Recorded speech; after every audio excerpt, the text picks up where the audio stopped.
In a world where animals had transformed into mutated monsters, humanity had evolved in response, gaining the ability to control these creatures. The aspiration of many was to become a powerful monster trainer. Among them was Gong, a young man who shared that same dream, coupled with a unique and broken ability known as the Monster Pet Evolution System. This system granted him knowledge of every monster's weaknesses, giving him an unprecedented edge. Now it was time for him to take charge and tame monsters of his own. 3 years ago, the living beings of Earth underwent a sudden and unprecedented change. Out of nowhere, animals and plants evolved into new, extraordinary forms. Some developed elemental attributes, others gained heightened physical abilities, and some even grew to gigantic sizes. Humans, however, remained unchanged and struggled to keep pace with these new threats. To prevent global extinction and maintain balance, nature gave humans a special gift, the ability to awaken powers that allowed them to control the very monsters threatening their existence. Those who possessed this power could command even the most dangerous creatures, provided they met certain requirements. People with this ability came to be known as Imperial Ambassadors. In Class 3 of Chang'an 3rd Senior High School, the head teacher, Morang Chui, addressed her students about this very phenomenon. She explained how the awakening of this power had ushered humanity into a new era. She also warned her students that all the information she shared would appear on an upcoming test. Morang Chui then mentioned a monster trainer exam scheduled for the following day, inviting any interested students to attend with their parents. With that, she dismissed the class for the day. Among the students was Gong Pang, an 18-year-old with a singular goal to become an Imperial Ambassador. Walking home through a narrow alley, he pondered a strange issue that had been troubling him lately. Not long ago, he had begun seeing a mysterious interface, resembling a guide window from a video game. It appeared during his daily life, introducing itself as the Monster Evolution System, and urging Gong to make good use of it. Doubt filled his mind. Was this real, or merely a hallucination brought on by stress? His thoughts were interrupted as he entered his apartment building and climbed the stairs. There on the landing, he came face to face with a giant spider. Its sheer size and detail left no room for doubt. This was real. Gang recalled that the creature was a pet raised by an old lady named Grandin, who lived in the building. According to Miss Morang, they were usually gentle. Yet, without warning, the spider attacked. Gang dodged and fled up the stairs, narrowly avoiding a web that shot past him. Panic surged through him, but he remembered the system window mentioning the spider's weakness, fire. Thinking quickly, he pulled a lighter from his pocket and flung it at the creature. The flame slowed it for a brief moment, but it was not enough to stop a giant spider. As the pursuit continued, Gang realized the spider was somehow angry with him, though he couldn't understand why. Still, he remained confident that if he could reach his apartment, he would be safe. He called out desperately to Big Purple, whoever or whatever that might be. At that precise moment, as the spider leapt toward him, a massive purple tentacle burst from his apartment door, slamming it open. Standing tall, the creature revealed itself, not a tentacle, but a gigantic centipede-like monster. Its presence terrified the spider, giving Gang the confidence he needed. Looking down at his attacker, he calmly asked if it still wanted to play, as the massive centipede loomed behind him, ready to defend him. The spider, terrified of the massive purple creature standing behind Gang, quickly scurried away. One couldn't blame it. Big Purple was intimidating, but as soon as the spider disappeared, the once formidable centipede underwent a transformation. Its massive, terrifying form shrank into a chibi version of itself. Gang blinked, stunned. He had to admit it, this tiny, adorable version of Big Purple was completely endearing. The threat had been neutralized, and Gong finally had a moment to interact with his companion. Big Purple, or Doi as Gong called him, communicated telepathically, a gift born from the recent evolution of both animals and humankind. Once a monster bonded with a person, they could speak to each other without words. And what did Doi say? The same thing every pet seemed to say: he was hungry. Though moments ago Doi had been terrifying, in this chibi form, he was utterly harmless. This was his non-combat form. Every monster had two forms: a combat form, designed for fighting, and a non-combat form, which reduced their size and energy consumption. This allowed them to conserve energy for battles, or even heal minor injuries over time. Delighted, Gang showered Doi with affection, patting his head and promising him a delicious meal. Doi, obedient and eager, moved to his designated cabinet as Gang stepped into the kitchen. Here, Gang's culinary skills would shine. He poured every ounce of talent into preparing an elaborate, mouth-watering meal. The food looked so tempting that even the centipede in his chibi form stared at it with hearts in his eyes. Doi struggled to eat slowly enough to avoid choking, but his enthusiasm was endearing. After the meal, Gong glanced at his status window, the Monster Pet Evolution System. A particular detail froze him in place. According to the system, Doi could be promoted from a normal quality monster to an elite quality one. In this new world, monsters were ranked by potential ordinary, elite, and perfect. If Doi could evolve to elite quality, perhaps he could one day reach perfect quality, breaking through the legendary barrier and potentially becoming a leader among monsters.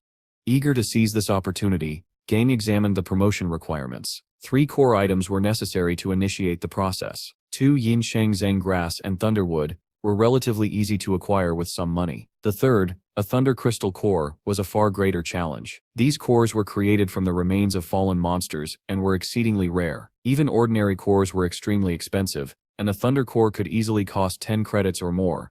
To put this into perspective, each credit in the unified global currency system was worth 10,000 affiliate coins. When Gang's parents had passed away in an accident, he had received 20 credits as compensation. He had lived frugally ever since, spending only 9, leaving him with 11 credits to his name. While this meant he could afford the Thunder Crystal Core, doing so would leave him nearly penniless. A sudden realization struck him. If the monster pet evolution system was truly accurate, and it had been so far, he could use it to become a top-tier monster trainer. With access to such detailed knowledge, he could master monster promotion, a mystery that had baffled trainers for years, and earn unimaginable wealth. Remembering head teacher Morang's warning about the upcoming monster trainer exam, Gang acted quickly. He logged into the school website and registered as an examinee with just minutes to spare. The next morning, Gang, accompanied by Doi, knocked on the door of his neighbor's apartment. After a moment, Tang, a woman friendly with Gang due to their living arrangement, answered, smiling. She asked what he needed so early in the morning. Gang explained that he was taking the monster trainer exam and requested that she look after Doi for a few days in his absence. Tang, cheerful and cooperative, readily agreed. Gang thanked her sincerely, promising a dinner treat upon his return. He then rushed out of the building, confident that he could focus on the exam with peace of mind. However, as soon as Gang left, Tang's demeanor changed. Her friendly smile vanished, replaced with a condescending glare. She stared down at Doi, venom in her voice, questioning how Gang could end up with such a pathetic little bug of a monster. Angered by her words, Doi leapt forward to attack, but Tang, prepared and calm, reverted to her earlier gentle manner, soothing him with a few reassuring pets. Later, Tang picked up her phone and dialed a number. As soon as the line connected, she reported to an elderly man named Sav. She informed him that Gang Pang had become the master of a monster, an ordinary quality, purple-backed, yellow-clawed centipede. Even saying it out loud was a mouthful. Without missing a beat, the old man on the line reacted even more dramatically than Tang had earlier. He complained about the low potential of such a creature and instructed her to speak to Gang about the matter. In response, Tang revealed a crucial truth. Gang was just like his grandfather, the old man himself. Despite appearing indifferent to many things, Gang was stubborn when it came to something he treasured. The centipede, a gift from his late parents, was certainly one of those treasures. Shifting the topic, Tang questioned whether the old man's work was still unfinished. In her opinion, all those who were disobedient should simply be eliminated and replaced with loyal workers. There was no shortage of such replacements, she reasoned. Brushing off her own thoughts as mere speculation, she reassured the old man that Gang would be safe as long as she was around. Meanwhile, in a luxurious office befitting a CEO, the intimidating old man hung up the phone. He turned to his assistant, ordering her to relay certain instructions to the laboratories. After she left, he gazed at a photograph of himself and his grandson when Gang was still a child. Smiling at the memory, he made a silent promise within a year. Everything that kept him away would be resolved, and he would finally return to his beloved grandson. After that, no one would ever be able to harm him. Back in Chang'an City, at the monster division, Gang found himself among thousands, perhaps tens of thousands of hopeful monster trainers. Almost everyone around him seemed eager to take the exam. Suddenly, he heard his name being called. Turning, he was surprised to see his friend Li Zigong, accompanied by Zigong's sister Li Honggu and their mother, Zhang Hong. They were here for the exams as well. Curious, they asked Gang if he was here only to observe. His answer shocked them. He planned to take the exam himself. Placing a hand on his shoulder, Miss Hong encouraged him, saying that ambition was admirable and that he could become Chang'an's youngest monster trainer. Before they could continue, a spoiled young man approached. Speaking condescendingly, he questioned whether they were even fit to participate. Zigong bristled with anger, but Gong merely mocked him, causing the arrogant youth to turn and storm away. Zigong Hong explained that the man was Wang Shu, heir to the Wang Group, who had already failed this exam 4 times. His behavior was nothing more than jealousy and wounded pride. The entrance doors then opened, revealing a suited man with an eye patch. Fang Shu, the chief examiner of Chang'an's Monster Trainers Division. Inside the grand hall, the examinees took their seats as Fang Shu began the test. Speaking into a microphone, he explained that the exam had 2 stages, a written test and a physical test, the latter requiring martial arts combat skills. The written test would appear on a large screen behind him. 3 videos would play, each showing a monster for a brief time. The examinee's task was to identify each creature by its appearance alone, and record everything they knew about it. With that, the examination began. The first video displayed a large aquatic monster swimming in the ocean. Before anyone could fully analyze it, the clip ended. Fang Shu announced that the students had 30 minutes to complete their answers. Chaos erupted as most examiners struggled with the difficulty of the task. Annoyed, Fang Shu warned that any further noise would result in immediate expulsion. Among the crowd, Wang Shu maintained a smug smile. Despite the test being exceptionally difficult, he had obtained the questions in advance, a clear display of corruption. However, his confidence faltered when he noticed Gong Pang, the very boy who had mocked him earlier, smiling and exuding confidence.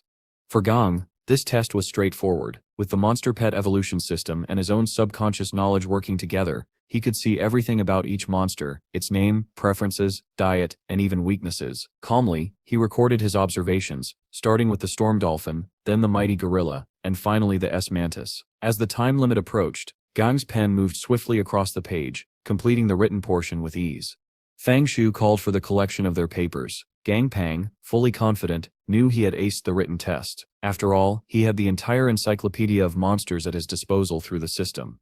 An hour later, all exams had been graded and the results tallied. From his position on the stage, Fang Shu began announcing the names of the examinees who had passed the first stage. Name after name was called, including Zhang Hong and Wang Shu. Slowly, Gang's confidence wavered. He hadn't heard his own name yet.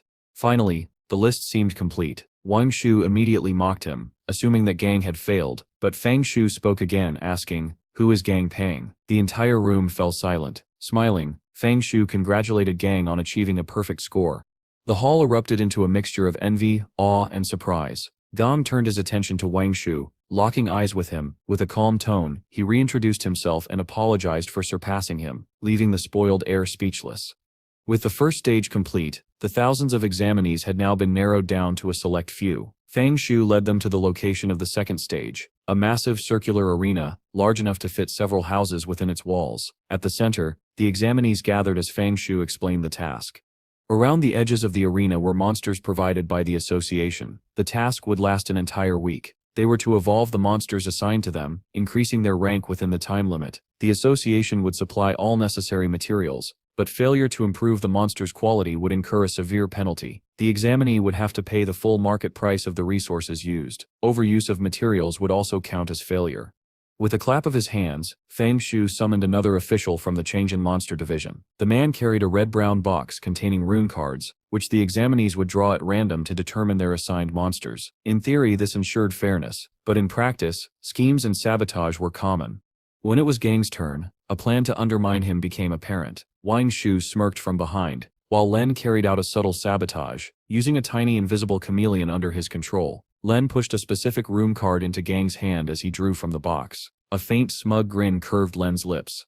Gong, however, remained undeterred. He and Zhang Hong would be sharing their room assignments. Following the announcement, they proceeded to their designated rooms as Fang Shu officially declared the physical exam underway. Outside room number 10, Gang met X1, a sincere man in charge of the room. X1 assured him that anything he needed during the exam would be provided. Swiping his room card, Gang entered and was immediately struck silent. Inside the cage was a beast engulfed in a shadowy aura of fear and anger, a red river ape.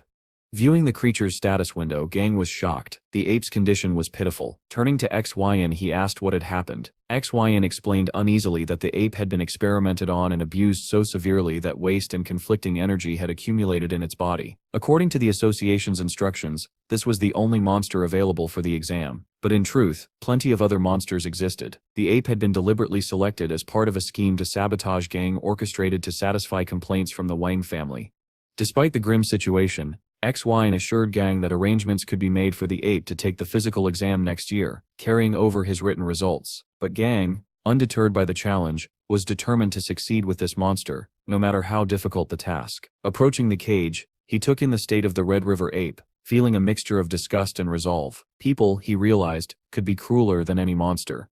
The Red River ape began howling in a mix of rage and fear, traumatized once again by its past abuse. To its surprise, Gang Pang simply reached through the cage bars and gently petted its head, smiling reassuringly. Calmly, he promised the ape that he would help it evolve. Eager to begin, Gang opened the ape's status window to review its promotion requirements. What he saw shocked him. Before him were not one but two promotion paths. One would result in a standard evolution, but the other was far darker, a path he had never even imagined possible for this creature.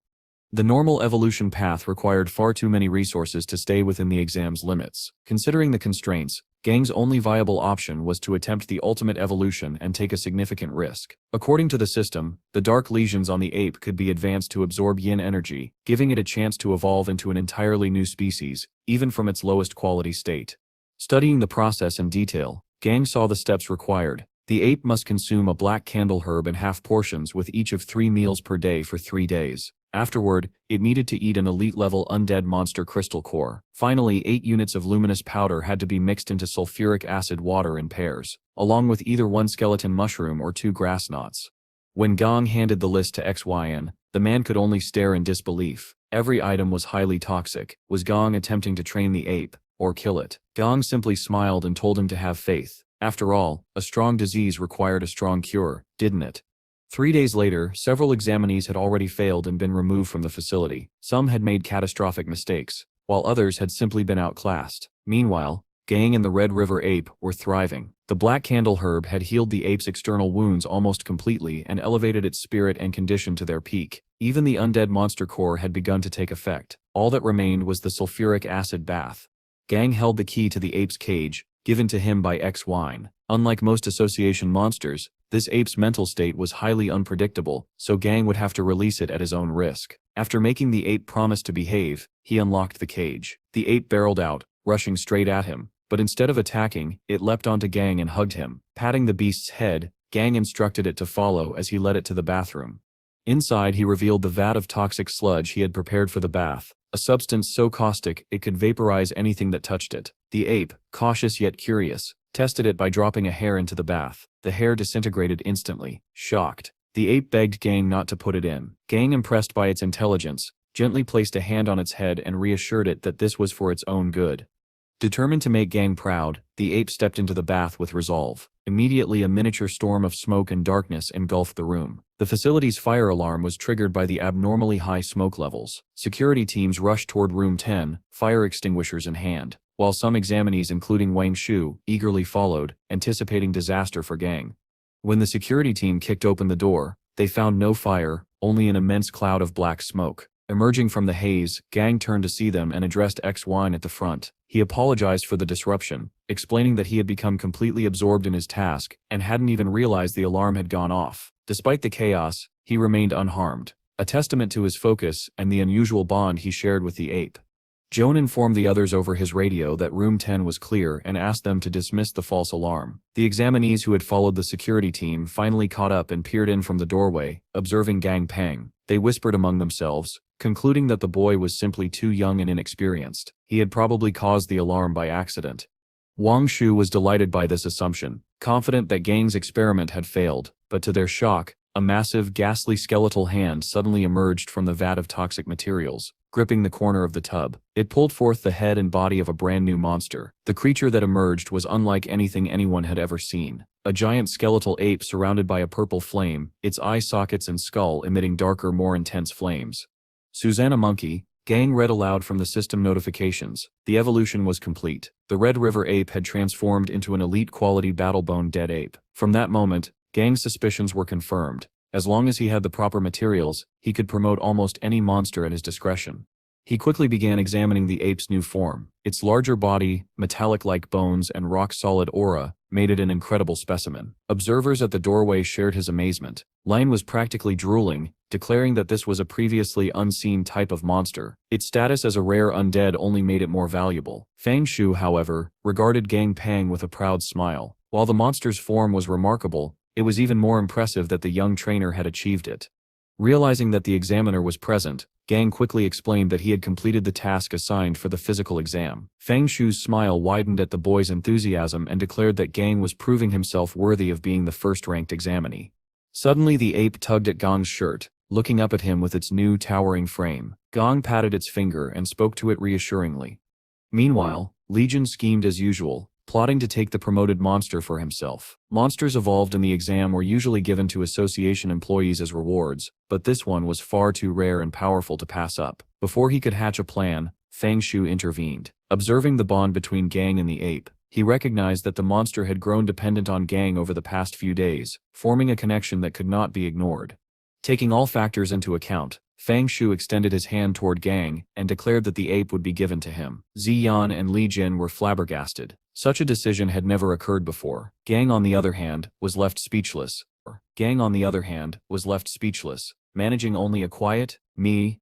Fang Shu explained that the evolved ape was a completely new and unrecorded species. Its stats were unknown, but the evolution was successful. It was not a loss for Gang to receive it. Gang took a closer look at the ape's status window. Already at level 11, the ape, now elite quality, could be promoted to epic class once it reached level 20. Its appearance alone made it seem like an epic class creature. The trainer smiled, marveling at the success of Susanna Monkey. Joan approached from behind and encouraged Gang to accept the ape. It clearly wanted to stay with him. However, not everyone agreed. Lejin objected, citing association rules that such monsters should be reserved for employees. He also mentioned that the Red River ape had already undergone 6 prior experiments, implying its promotion might be suspect. Wang Shu quickly chimed in, arguing that the monster should have been eliminated long ago, making it impossible for someone as young as Gang to have caused its evolution. Legion tried to formulate a proper argument, but Wang Shu interrupted furiously, insisting that Gang Pang must have cheated. Fang Shu addressed the room, calmly asking how anyone could possibly achieve such a feat in the controlled setting of the exam, considering the task set before them. Realizing Wang Shu's blunder, Li Jin attempted to salvage their argument by claiming that the difficulty of promoting the Red River ape far exceeded the level expected for the exam. He suggested that Gang Pang had merely gotten lucky due to prior experience. Fang Shu, unimpressed, saw right through the flimsy excuse. He turned to Lei Jin, asking if he was seriously proposing to penalize Gang for simply demonstrating skills superior to the test. Flustered, Lei Jin scrambled for more excuses, but Fang Shu wasn't interested. Instead, he turned to Gang and encouraged the boy to go ahead and showcase his abilities as a monster trainer, effectively shutting down the opposition. Confident with Fang Shu's support and his own knowledge, Gang proceeded to mock both Lei Jin and Wang Shu. He explained exactly why the Red River ape had been brought to such a pitiful condition. Experiments had forced yin energy onto it, which happened to be its natural weakness. Neither Lei Jin nor Wang Shu had known this, so they could no longer claim superiority. Gang then detailed the innovative method he had used to promote the ape. Impressed, Fang Shu approached Gang and granted him an intermediate monster trainer certification, rather than a beginner one. However, Gang would need to travel to the Yang'an headquarters to receive it, as it was beyond Fang Shu's authority. Fang Shu then addressed Wang Shu and Lei Jin directly, revealing that he had known about their cheating and backhanded methods all along. With X-Wine ready to testify against them, they had no escape. Wang Shu was banned from taking the exam for 3 years, and Lei Jin was fired, never to work in the field again. Cheers erupted from the other examinees, who were glad to see justice served. Following the commotion, Fang Shu invited Gang to his office for a cup of tea. He apologized for the chaotic day and gave the boy a small favor in line with the president's instructions. At the Yang'an headquarters, Gang received his intermediate monster trainer certificate, with the Red River ape, now officially named Dumby, at his side. Dumby was the undead ape that had evolved under his care, giving Gang both a companion and a name to call it by.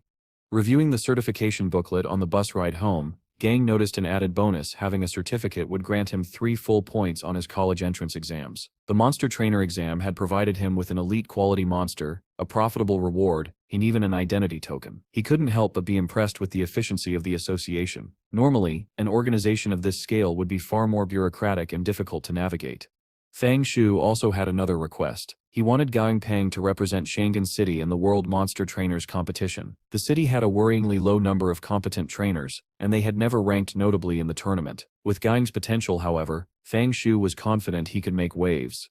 Initially hesitant, Gang worried about jumping straight into a global tournament after just becoming a trainer. Fang Shu, knowingly or by luck, mentioned offhandedly that even ranking in the tournament's top 10 would earn a reward of 10,000 credits. An enticing sum, that was all Gang needed to hear. He eagerly accepted, ready to take on the challenge, reminding himself, the greater the power, the greater the responsibility. Back on the bus, Gang began second-guessing whether participating in the tournament was truly worth it. A curious passenger approached Dumby, reaching out to touch the undead ape's bones. In response, Dumby effortlessly wrapped the man in a cocoon of string-like threads, leaving everyone else on the bus watching in awe.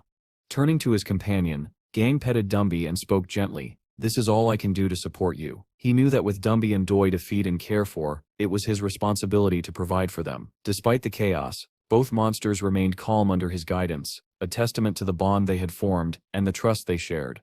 Later, Georgia and Dumby were walking home after getting off at their station. As they moved along, Dumby suddenly shoved GA off the street and turned to face what he sensed as a threat. GA got up, walking back toward the ape, and thanked him for worrying, assuring Dumby that there was no danger. After all, the one Dumby had sensed was just another member of their little family, Dazzy.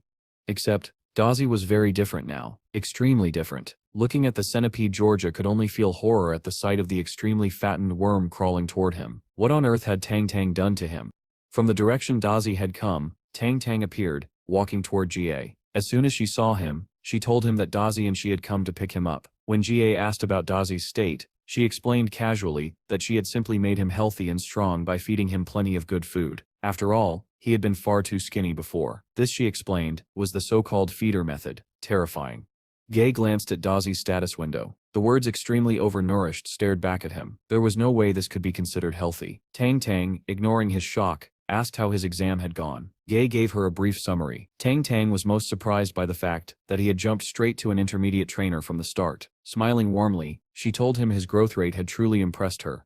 She then decided it was time for a talk. Looking GA in the eyes, she asked if he knew why monster trainers held such high status. It was because, no matter how strong or weak their monsters, the creatures themselves were still monstrous. GA just blinked, barely processing the abstract reasoning. Skipping the rest of the conversation, he returned to his apartment. Inside, Georgia began performing the Imperial Monster Secret technique. With this ability, all damage received by a monster trainer could be transferred to their monster instead, though the range was limited and the activation required the monster's consent. It was a formidable skill, essentially granting near invincibility against normal attacks. As a monster evolved, its defense and vitality only increased, enhancing the effectiveness of the technique. With Dazzy, it felt almost like an invisible thread connected them. Sitting on his sofa, Georgia finally completed the ritual, forming the contract. He had to admit, it was strange that Tang Tang had obtained the scroll for him so casually. She must have a remarkable background. Looking down, Georgia saw Dazzy still in his extremely obese state. When he tried to speak to the centipede, Dazzy simply talked back. GA then had Dumby bring a mirror and placed it in front of Dazzy, forcing the centipede to confront his own reflection. The sight worked immediately. Dazzy was petrified by his appearance and collapsed on the floor, depressed.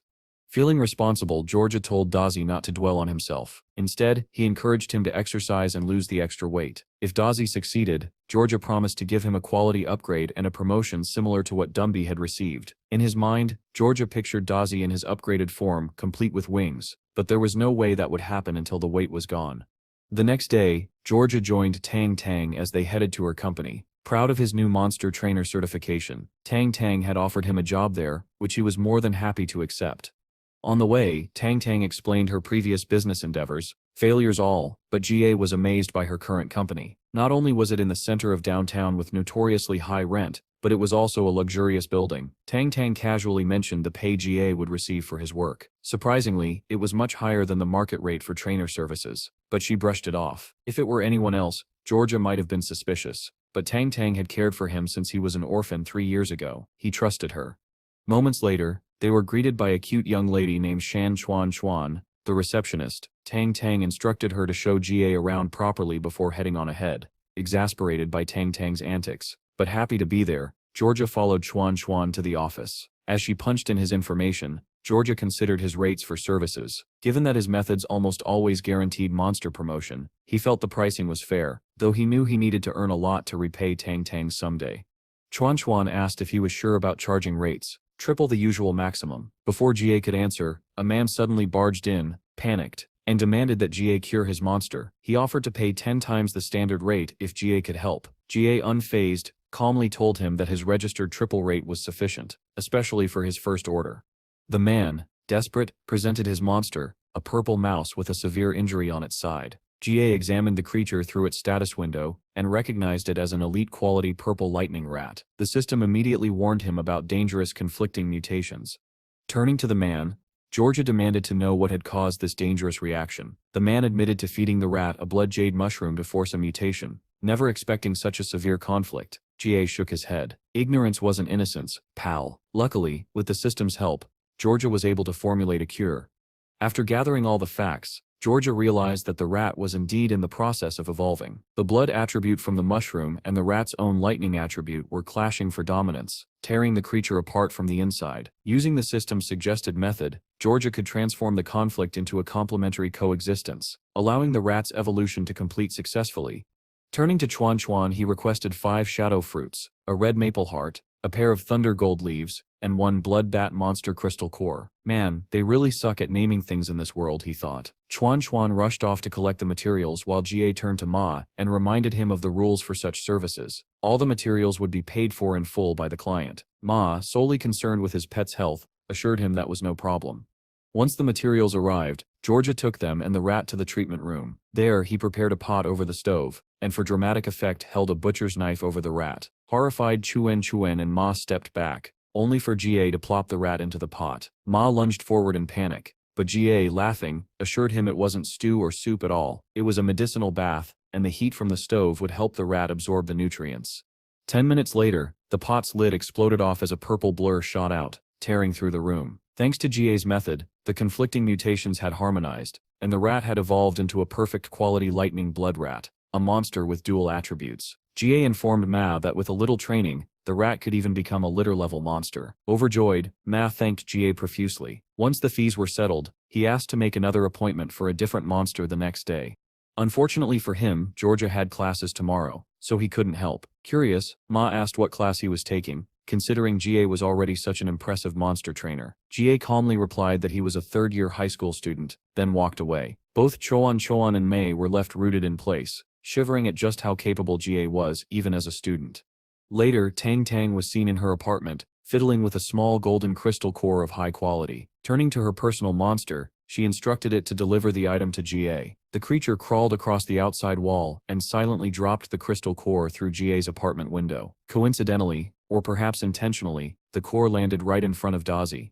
Curious, Dazi crawled over and, without caution or concern for safety, chomped down on the crystal core like it was the tastiest thing he'd ever seen. Instantly, he began shivering violently in agony. Dumby watched from behind, terrified for his sibling. Meanwhile, Georgia was returning to his apartment after shopping for his monsters. With 15 pounds of cedar pine needles, he could feed Dumby for a solid month. Since Dumby had only just evolved to elite quality, Georgia planned to wait before attempting the next promotion. On the other hand, Dazi's promotion was a concern. He needed the crystal cores to promote him, which probably wouldn't be an option for a while.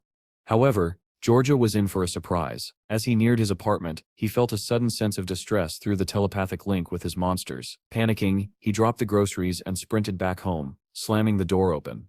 "Dumby," he yelled, terrified. But the ape was fine. The distress signal had been triggered by Dazi, who lay on the floor writhing in pain, drooling and foaming at the mouth. As Gay watched, a system notification popped up. Explaining the situation, Dazi was evolving after consuming a large amount of blood and flesh from the lightning Vajra centipede, along with a monster crystal core. Shocked, Georgia could only wonder where Tang had gotten such an expensive material.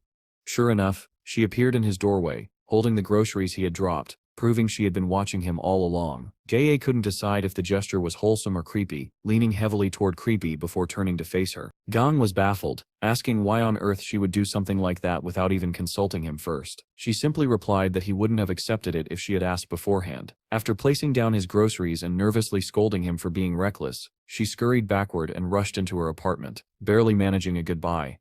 With her gone, Gao turned his attention to Dazi. He firmly smacked the centipede on the head, warning him not to eat just anything he came across in the future. Then, determined to prevent Dazi from suffering like he currently was, Gao began searching for a way to speed up Dazi's evolution. Fortunately for the centipede, the system provided exactly the information he needed. After rummaging through his possessions for a while, Gao finally found it, a medium-grade purple poison flower. By grinding it into a medicinal juice and feeding it to Dazi, the evolution could be completed. It almost felt too convenient, as if the plot demanded it. Sure enough, as soon as Gao blended the flower and fed it to Dazi, the centipede evolved instantly into an elite-quality purple-backed lightning centipede. Despite the successful evolution, the now much larger Dazi collapsed onto the floor, exhausted from the ordeal he had just endured. Seeing Dazi so tired, Dumbly grew concerned, but Gazi reassured him that Dazi was simply worn out and would recover soon. While Dazi rested, Gaozi fed dumbly the food he had prepared for him earlier. Later, Dazi awoke to find both his master and brother asleep on opposite sides of the couch. An idea sparked in his mind, and the centipede grabbed a blanket. Approaching the couch carefully, Tang, watching from the window, could only worry about what was coming next. Gao soon felt a blanket being draped over him, and to his surprise, Dazi wrapped himself around his master for a cuddle. The moment was so overwhelmingly cute that Gao could hardly believe it. Meanwhile, back at Chang in 3rd Senior High, the principal was in a heated argument with a government official over a pressing issue, the proposed reform of the school system. While the principal opposed putting students in harm's way, the official explained the necessity. In peacetime, people their age were considered children, but the looming war would force them to become the country's primary defensive force. Soon humanity's technology would no longer be enough to counter the vicious beasts mutating in the wilds. Unlike the monsters in the cities, these mutations were violent and battle-focused. If the system reforms were delayed, it would already be too late. Meanwhile, in class, Gao Peng found himself the center of everyone's attention. Initially confused, a friend explained that his exploits in the monster trainer exam had been reported in the newspaper, practically turning him into a celebrity. Blushing from the praise, Gao accepted the attention graciously. His friend then asked for a small favor which Gao instantly refused, either because they were really good friends, or because he simply didn't negotiate. Before the situation could escalate, head teacher Meringue appeared behind him. With a rolled-up paper in hand, she called for the students to settle down and made an important announcement. From now on, schools around the world were undergoing urgent reforms. The second year of high school and above would include a new course on monsters, and a special recruitment channel for the military would be established. Top students could be directly recruited into the military, and military coaches would arrive soon. Anyone interested in joining as a special student was to see her after class. As chaos settled among the students discussing this news, Miss Meringue asked to speak with Gao Peng privately. In the hallway, she began by congratulating him on his achievements in the monster trainer exam, noting that even the principal had praised him by name. She wanted him to represent the school as a freshman for the incoming students from 7th High. Sweating bullets, Gao declined, explaining that such a high-profile task was far beyond his comfort zone. In fact, he planned to apply as one of the special students for military training. Concerned, Miss Meringue questioned why he would choose such a dangerous path despite his exceptional grades and intermediate monster trainer certification. He could easily secure a prestigious job or enter a top academy. Clenching his fists, Gao explained that the conventional path was too slow for him. He wanted to grow stronger quickly through actual combat training, and he could take both exams simultaneously. Smiling at her determined student, Miss Meringue expressed her respect for his decision but hoped he would consider her advice. In moments like these, the presence of a caring, wholesome teacher reminded everyone just how rare such guidance was. Later that afternoon, all the special students gathered in the schoolyard to meet the military coaches. While waiting, Gao ran into his friend from earlier, Tan Changjin, and the two quickly ended up in a rather petty argument. It was still unclear whether they were truly good friends or just constantly clashing. At that moment, an armored tank rolled into the yard. A colonel, the commanding officer, stepped forward and took position behind a podium. He began by congratulating the students for having the courage to show up, but immediately followed with a harsh reality check. He told them that most of them did not have what it took to become imperial ambassadors, and warned them of the humiliation they would face when confronted with true monsters in the wild.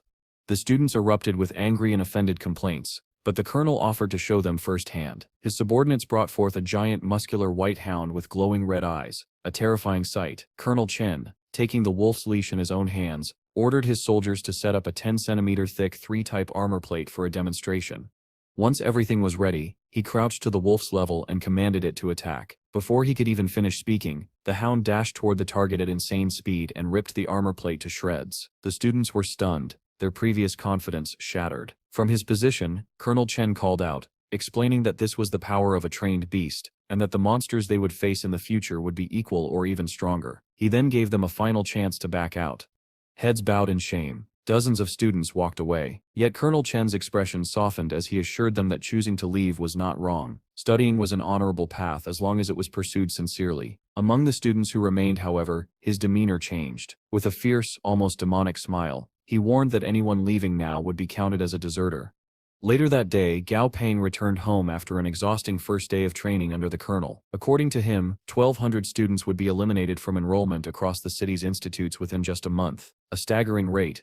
As he looked around, Gao realized that all the cedar pine needles he had bought for Dumbly were gone. After searching the fridge thoroughly, he found only a single needle remaining. Turning to his monsters, he demanded an explanation. Dazi gleefully admitted that he had eaten them all while Gao was away. Gao scolded Dumbly gently, but the poor ape was already too ashamed to respond. Instead, Gao reminded him to speak first before eating next time. Sitting down, he reviewed the consumption rates of both his monsters. Dumbly needed 600 pounds of cedar pine needles to evolve again, and he was getting close. The faster he consumed them, the sooner they could move on to the next evolution. After evolving though, he would require even more valuable materials, a real headache in terms of both resources and money. As for Dazi, he needed 200 pounds of lightning flower fruit to reach perfect quality. It was still an expensive resource, and post-evolution, he would face the same challenge as Dumbly. Raising a family of monsters, Gao realized, was far from easy. The next day at school, Gao arrived to a worrying scene. Students were struggling to control the monsters they had brought with them. The most concerning was a giant pig, so massive that it blocked the entire entrance of the building. Struggling to control the monsters they had brought with them. The most concerning was a giant pig, so massive that it blocked the entire entrance of the building. One of the military coaches approached with his Jiarai wolf, similar to the one Colonel Chen had commanded before. Assessing the situation, the coach let out a terrifying growl and commanded the wolf to act. The wolf intimidated the pig, forcing it out of the way and clearing the entrance. The coach then calmly informed the students that the show was over and it was time to begin proper training. In the schoolyard, the first real lesson began. The coach explained that the most important aspect of being an imperial ambassador was forming a strong bond with their beasts. Without it, no amount of skill or strategy would make the monsters obey commands. He used his own silver moon wolf as an example. By providing its favorite food, exercising with it, and spending quality time together, the bond between them had grown strong. As a result, the wolf listened to his commands willingly. The coach emphasized that developing each monster's combat abilities was equally crucial, and that nurturing the connection between trainer and beast was the foundation for survival and success. Yesterday, the students had witnessed Colonel Chen's wolf smash an armor plate with just its tail. Yet, as impressive as that feat was, it was not even the wolf's true strength. The Silver Moon wolf had become strong through months of systematic training. Similarly, another coach's wolf displayed an extraordinarily powerful bite force, demonstrating that every beast had unique abilities to be honed. The coach explained that beasts were currently classified into 5 categories: attackers, defenders, supporters, healers, and field controllers. In reality, many species specialized in multiple categories, meaning that students needed to train their monsters to be at least capable in all areas. For initial training, they could use the materials shipped to the school to train by force. Gao, however, decided to focus on Dazi's defensive capabilities first. The art of body transfer allowed the centipede to absorb damage directed at Gao, making it his most important asset at present. As he considered how to strengthen this ability, Gao remembered reading about a species called fierce fist apes. Born with low defense, these apes were trained from birth to hit tree trunks with their own bodies. Over time, they progressed to rocks and then mountains, naturally hardening their bodies and forming thick calluses, effectively creating their own armor. Inspired by this method, Gao prepared to use a similar approach with Dazi. Pulling a massive hammer from one of the resource crates, he attempted to crush the napping centipede. Naturally, Dazi took off running, forcing Gao to chase him. When he finally caught up, he nearly dislocated his arm from the hammer's weight, realizing that perhaps Dazi wasn't the only one who needed training. A week later, Gao woke to the sound of Dazi smashing down his door, demanding breakfast immediately. Stepping out, he told the centipede to calm down and began cooking. Reflecting on the past week, Gao had to admit that the training had made both him and Dazi stronger and faster. Even Dazi had grown to level 10. Still, the intense training had taken a toll on his body and his wallet. Suddenly his phone rang. Eager to help, Dumbly picked it up and held it to Gao. On the other end was Lu Senin, the general manager of Blue Shield Security Company, a name Gao had never heard before. Curious, he listened as General Lu explained that he had an opportunity that could greatly benefit Gao and asked if they could meet in person. Despite having recently passed the monster trainer exam, landed a part-time consultant role at his older sister's company, and undergoing intense training to become an imperial ambassador, that night, he pondered the costs of feeding and evolving his monsters, and the next day he went to the Fune studio for the meeting. At the studio, Gao was greeted by Quan Quan and then introduced to Mr. Lu. Getting straight to business, Lu asked Gao to work as a monster trainer consultant for his company. Skeptical, Gao insisted they sit down and discuss terms first. He asked why they would want him when there were senior trainers in Chang'an City, not to mention other intermediate trainers. Lu, however, explained that he was looking for an up-and-coming talent like Gao, confident that his potential made him the best choice. Satisfied, Gao set his conditions. He would only work weekends, with exceptions for emergencies, and he would not sign any exclusivity contract. To his surprise, his terms were accepted almost instantly, and a contract was handed over. Gao could only wonder who owned the company to make such a generous offer without hesitation. Soon after, Quan informed Gao that Mr. Ma, who had an appointment with him, was waiting outside. Mr. Ma introduced his request. He had a level 3 plant-based beast, a flower demon which he wanted to evolve and enter into the Flower King competition in half a month. Gao was shocked that such a rare and majestic beast would be treated like a participant in a beauty pageant, but decided not to question it. May explained that this was his second beast, and he wished to provide it with the best possible life. Gao charged him the usual fee, triple the market value for such a service, and after obtaining the necessary ingredients from the store, he began the evolution process. After a short nerve-wracking wait, May and Quan returned to find that the flower demon had evolved into a regal level 4 beast, sitting confidently as if aware of its own majesty. May beamed with joy at the success. Gao Peng felt satisfied with the results, and Quan, flustered and blushing, watched the display in quiet admiration. Meanwhile, in an unknown location, a young lady listened disdainfully as others around her displayed their casual attitude toward life. She, however, had a single goal in mind, and was determined to do whatever it took to find a specific person.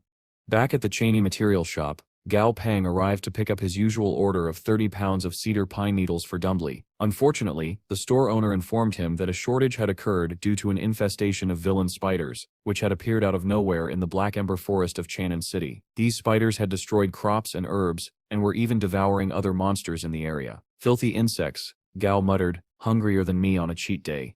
As he left the store, Gao thought about recent events, the collaboration between the college and the military, the security company eager to recruit him, and now this outbreak. It seemed clear that something major was about to unfold. Just then his phone rang. It was Lu Sinan, summoning Gao to the Blue Shield Security Company building. Upon arriving, Gao learned that the new spiders, designated as brutal GY spiders, were attacking multiple resource sites in large numbers. To counter this, the government had mobilized several security companies and organizations to investigate and learn their weaknesses. Lu needed Gao to assist in strengthening their Imperial Beast reserves, noting that even reinforcing a few Devil Mantis would be a great boon. Gao was led to a floor housing about 100 Devil Mantis, and asked to put his best effort into selecting and training them. As he studied the mantises, Lu and a junior colleague discussed Gao's skill level, hoping it lived up to the high praise they had heard, as they were risking a lot relying on him. Just 10 minutes later, Gao had chosen the 10 most powerful mantises and requested they be separated into a lab, along with a list of resources for each. Lu was elated, seeing clear proof that Gao was indeed as impressive as promised, perhaps even more so. A little while later, before the day had ended, Gao had perfectly evolved the mantises into leader level 4 winged jade mantises. Lu's joy confirmed that recruiting Gao had been a remarkable decision. Meanwhile, at the training grounds where the colonel's team oversaw the students, Gao praised Dazi for his latest improvements in combat ability, while keeping an eye on classmates who had already begun slacking off. At that moment, a girl named Mutant approached him. Standing tall, she complimented Gao on how well he had trained Dazi and explained her purpose. With team battles scheduled for later stages of training, she wanted to form a partnership with him, seeing him as the only student as serious as she was. To demonstrate her strength, Mutant summoned her beast, Lotus Seed, a massive seal rhino with incredible defense, and one of only 2 elite quality beasts. Despite the rhino's extreme timidity, Gao recognized its potential as a tank. With Dazi improving his offensive capabilities, the rhino would perfectly round out their formation. Seeing that Gao accepted, Mutant was ecstatic and celebrated with a monstrous handshake that rattled him to his core. Outside, security teams had arrived at the Black Ember Forest to tackle the spider infestation. Manager Lu faced off against Captain Mu, a fierce rival, and after bickering, they approved a suppression shot into the forest. However, the Devil Mantis under Lu's supervision began acting terrified. Moments later, the reason became clear. A giant white-furred red-horned ape burst from the forest. This Lord-level monster, the true ruler of the Black Ember Forest, wreaked havoc on the Allied forces. Civilian members fled, but the military forces maintained their composure, deploying a golden killer beast, a giant bird monster with flaming breath, to force the ape back. Once the ape retreated, the security forces regrouped. A military officer instructed Lu to quickly gather his team, despite complaints about the need for civilian organizations. The superior officer reminded them that in the changing world, even civilians needed experiences like this to grow and prepare for an uncertain future. Later, a team of women worked through elite-class monsters inside a cave to conserve their beast's strength. Their leader arranged defensive beasts at the front, supporters in the center, and attackers on each flank. As they advanced, they eventually heard the sounds of fighting deeper within the cave. Rushing forward, they reached a high ledge that gave them an aerial view of the battle. Below, security forces were locked in combat with a mother spider that was birthing countless pests. Yet, this was only a hint of the true threat that awaited. The mother spider, despite her size, was a weak fighter for her class. Lu immediately led the charge against her, ordering long-range attackers to focus on her eyes while everyone else targeted the legs. However, the team quickly ran into a problem. The spider's eyes were shielded. "Well, that's just downright inconvenient," Lu muttered under his breath. On the battlefield, the captain of the female squad held her position, even as her comrades urged her to descend and assist. Something about the mother spider felt off to her, though she could not pinpoint exactly what. Finally, when the eye shield was broken, Lu commanded a full-force assault. But as the team began inflicting damage, the spider let out a shrill, piercing shriek that incapacitated everyone on the field. Observing the spider's aura, Lu realized the truth. The mother spider was evolving into a Lord-rank peak monster, and their attack had interrupted the evolutionary process. The only option now was to retreat. For once, the military and security teams made the realistic decision to flee. Roughly 3 hours after the initial forces entered the cave, the teams outside began to grow anxious. Suddenly they spotted a beast racing toward them. The military officer immediately went on guard, signaling all troops to prepare for battle. Fortunately, it was a false alarm. The approaching creature was a devil mantis with Manager Lu riding atop it. After landing and catching his breath, Lu grabbed the nearest government official in frustration, demanding to know why they had sent his team into what was no ordinary low-level spider. It was a devil spider evolving into a Lord-rank monster. The military officer separated the two and asked Lu to explain. Lu recounted the disastrous events. The mother spider's mid-evolution power had decimated their forces, and even their best beasts had been lost inside the cave. As if that weren't enough, several subordinates were missing. Turning to the government officials, the officer demanded to know why the spider had been misreported as a low-combat power creature. "They lied," came the predictable answer. Thankfully, one of Lu's men had returned, explaining that they had been scattered while fleeing. The officers discussed how a larger, better-prepared force could have captured the spider as a trained asset. Now, they would have to wait for nature to take its course. The leader beast of the Black Ember Forest, the giant ape, would have to handle the mother spider in due time. Back at the academy, Gao Peng was showing tremendous growth with Dazi. Thinking of the forest expedition Lu had undertaken with the Allied forces, Gao worried about how the increasing demand for hunting was inflating monster corpse prices. To keep up, he needed to advance his monsters to leader rank and earn his senior monster trainer certificate. Meanwhile, Dazi continued training. Mutant offered Gao a guidebook she had made to study their beast's abilities, mostly over-enthusiastic notes, but she had the right spirit. An announcement soon interrupted their session. The first phase of training had ended, and slackers were to be expelled. True to form, students who had shown little dedication were sent out despite protests. The second phase, practical training, was about to begin. Students were to form groups of 5. 2 particularly competitive students immediately moved toward Gao and Mutant, claiming them as teammates. As groups familiarized themselves, Instructor Zhang Renai approached Gao's team. He would oversee their practical training, and his first lesson promised to be brutal. Zhang presented a terrifying level 9 steel pig, resembling a mammoth. Gao, Mutant, and their new teammates shared a common fear of the beast, and when they requested a different monster, Zhang offered a seemingly innocent hyena. Gao, however, recognized it as a level 10 elite bloodhound, poison immune and far more dangerous than the pig. To protect Dazi from disadvantage, Gao volunteered to take the pig first. As the cage opened, the steel pig charged furiously. Gao remained calm, commanding Dazi forward. The centipede maneuvered around the pig's legs and climbed onto its back, snapping viciously at the mammoth-like creature. The pig managed to throw Dazi off, leaving him vulnerable on the ground. Gao's new teammates showed varying degrees of concern, but it was unnecessary. Even as the pig attacked, Dazi was already asserting control, injecting it with poison. The more violently the pig fought, the more the poison spread. Before long, the steel pig collapsed, and Zhang Renai observed the blue tinge on its face, clear evidence of poisoning. He praised Gao for Dazi's training but cautioned him not to rely too heavily on poison. Overdependence could cripple Dazi against poison-immune foes. Instructor Zhang also took note of how Gao Peng was raising Dazi, more like a loyal companion than a combat tool. That centipede and him could be best friends for life, he muttered to himself. Next up was the skinny guide. He didn't even have a proper name yet, so they just called him Sweater Vest. After some bickering with the fat guide, Sweater Vest sent his yellow-tailed scorpion to face the steel pig. The pig was still poisoned from Dazi's earlier attack. Using its poison needle, the scorpion managed to bring the pig down, but in the process, the scorpion also collapsed. The combination of the pig's residual poison and the effects of Dazi's attack had knocked it out. Meanwhile, the fat guide's beast fared no better. In fact, it had developed a strange attachment to the pig's unconscious body. The fat guide sighed as he tried to heal his creature, while Sweater Vest worked on reviving his own scorpion. Gao and Mutant shared a conversation amidst the chaos. While instructor Jang facepalmed at the absurd scene. Leading this team is going to be a nightmare, he thought.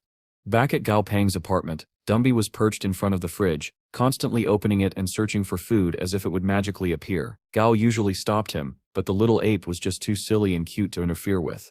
Just then, Gao's phone rang. The number belonged to the Monster Hunting Association. Curious, he answered, expecting Yingyu to call about the cedar pine needles. Instead, an automated message informed him that the task he posted had been completed, and that the items would be arriving at the pickup location at the scheduled time. Gao was thrilled. He quickly sped out of his apartment, worrying that if this kept up, he might need to find Dumby an alternative evolutionary route. As Gao collected his parcel from the delivery robot, a group of sketchy individuals watched from the shadows. They had followed the cedar pine needle shipment all the way from the association's warehouse, intending to rob whoever was buying such expensive materials. One thug hesitated, but their leader shut him up, and promptly knocked him out as an example. Later that night, the three thugs sneaked into Gao's building. They wondered why someone so rich lived in such a rundown neighborhood. As they tried to break into his apartment, a neighbor, Tong Tong, opened her door to investigate the noise. The thugs stammered excuses, but the leader saw an opportunity, grabbed Tong Tong, and forced his way inside with his men. Surprisingly, she seemed calm and accommodating. Then her entire aura shifted. "The soundproof walls will keep your noise in," she said, as a terrifying silhouette appeared behind her. Her beast, a chameleon, readied itself for battle. The thugs were immediately terrified.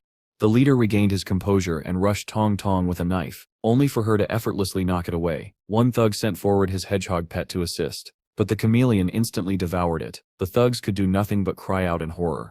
Before the chaos could escalate further, the leader unleashed a bullet rat at Tong Tong and her beast. To his shock, she remained completely unharmed, save for a slightly tattered dress. In a single instant, her expression shifted to pure death itself. Next door, Gao Pang groaned at the noise. "Guess that soundproofing thing was a lie," he muttered. Meanwhile, Tong Tong called someone named Old Chi, instructing him to have the thugs picked up and sent to work at the border. The following day, Gao and his team continued practical training. Dazi was exhausted from trying to break through a water bear bug's defenses. Even Sweater Vest and Fatso's beasts were down for the count. This creature had evolved to survive extreme conditions, and Gao considered it as a potential third beast. However, he realized its abilities did not synergize with Dazi and Dumby. A long-range healing or flying-type beast would complement his current team far better. He noticed that Mutant and her steel rhino were showing significant improvement. Her beast's timidity noticeably reduced. Just then, Manager Lu called, suspiciously flattering Gao and inviting him to meet some of his friends. Considering the recent losses from the Black Ember Forest, Gao decided to go. After school, Lu picked Gao up at the gates and revealed that his daughter was actually Gao's classmate. He asked Gao to assist her with her beast if he had time. Gao noted that her beast was a rare cat type, and told her she could visit the studio on weekends, making her extremely happy. When they dropped her off at home, Gao grew suspicious of Lu's intentions. "Who exactly are these friends?" he asked. Lu simply smiled and replied, "You will know when you meet them." Eventually, Gao and Lu arrived at a restaurant with a beautifully landscaped garden. Gao immediately noticed the subtle mastery of both northern and southern garden styles. It was clear the venue was made for distinguished guests. Inside the private room, Gao was introduced to some serious big shots. Captain Song Si of the Firefly hunting team, Captain Django of the Skyar Hunters, and several other NPCs. They immediately looked down on him, as if a child had been invited to dine with adults. Manager Lu acted as the mediator, trying to get the dinner started despite the condescending stares and doubt from the other captains. At the dinner, Django noticed Gao's displeased expression and immediately pressed him on it. Before the tension could escalate, Captain Song stepped in to scold Django for bullying a student. Manager Lu quickly interjected as well, claiming he hadn't properly scheduled this meeting with Gao, which was why the boy wasn't expecting it. The excuse worked well enough for Django to back down, at least for the moment. But things soon shifted in a different, equally frustrating direction. Django commented on how difficult Gao was to get in touch with and suggested that Gao could do him a favor someday, given his skills. The other guests quickly jumped on the bandwagon, one after another, making it clear this was no ordinary dinner. Gao realized the truth. This was not a friendly gathering, but a ploy to exploit his abilities. After all the value he had created for Lu, this was how he was repaid. As the meal continued, Django pushed further, bringing up the rumors of Gao's exceptional skill. Gao answered modestly, saying anyone could visit his company for a consultation. That only made matters worse. Django insisted that since they were all friends, Gao should provide his services outside of company dealings. The others eagerly agreed, voicing thinly veiled demands. Fed up, Gao stood and walked out. The group followed him into the hall, where Lu apologized and offered him a ride. Gao declined, saying he had already booked a car, and left without sparing a glance at the so-called captains. Once Gao was gone, Jiangu lingered behind. It turned out the entire setup had been orchestrated by Lu, whose aim was to sour Gao against other organizations and bind him more tightly to Blue Shield. Jiangu had played along because he owed Lu a debt. Even so, as he returned to the table, Jiangu couldn't help but reflect Lu truly lived up to his title of Old Fox. That night, back in his apartment, Gao tried to relax by watching the news. A report covered the Blue Devil genetic liquid, a new product from the John Bang Group, marketed as a wonder drug for beasts. It had turned into a disaster. The formula contained toxic ingredients that caused dangerous mutations and injuries, leading to a nationwide recall. As the broadcast continued, Gao's phone rang. It was Lu Sunlin. After a pause, Gao answered. As expected, Lu apologized for what happened at the restaurant, trying to take the blame himself. Gao said he wasn't too upset, but Lu continued flattering him, insisting that any disrespect to Gao was disrespect to himself. Gao cut him off mid-sentence and hung up. Standing in his apartment, Gao felt frustrated. He didn't blame others for trying to manipulate him. That was human nature. What angered him was his own lack of strength. If he were stronger, he could simply dismiss such people. For now, he resolved to play by the rules until the day he could act on his own terms. The news shifted to the latest Dog King competition. The champion was a 21-year-old who had raised his wolf beast to level 39, reaching the leader rank. It was a stark reminder of how far Gao still had to go.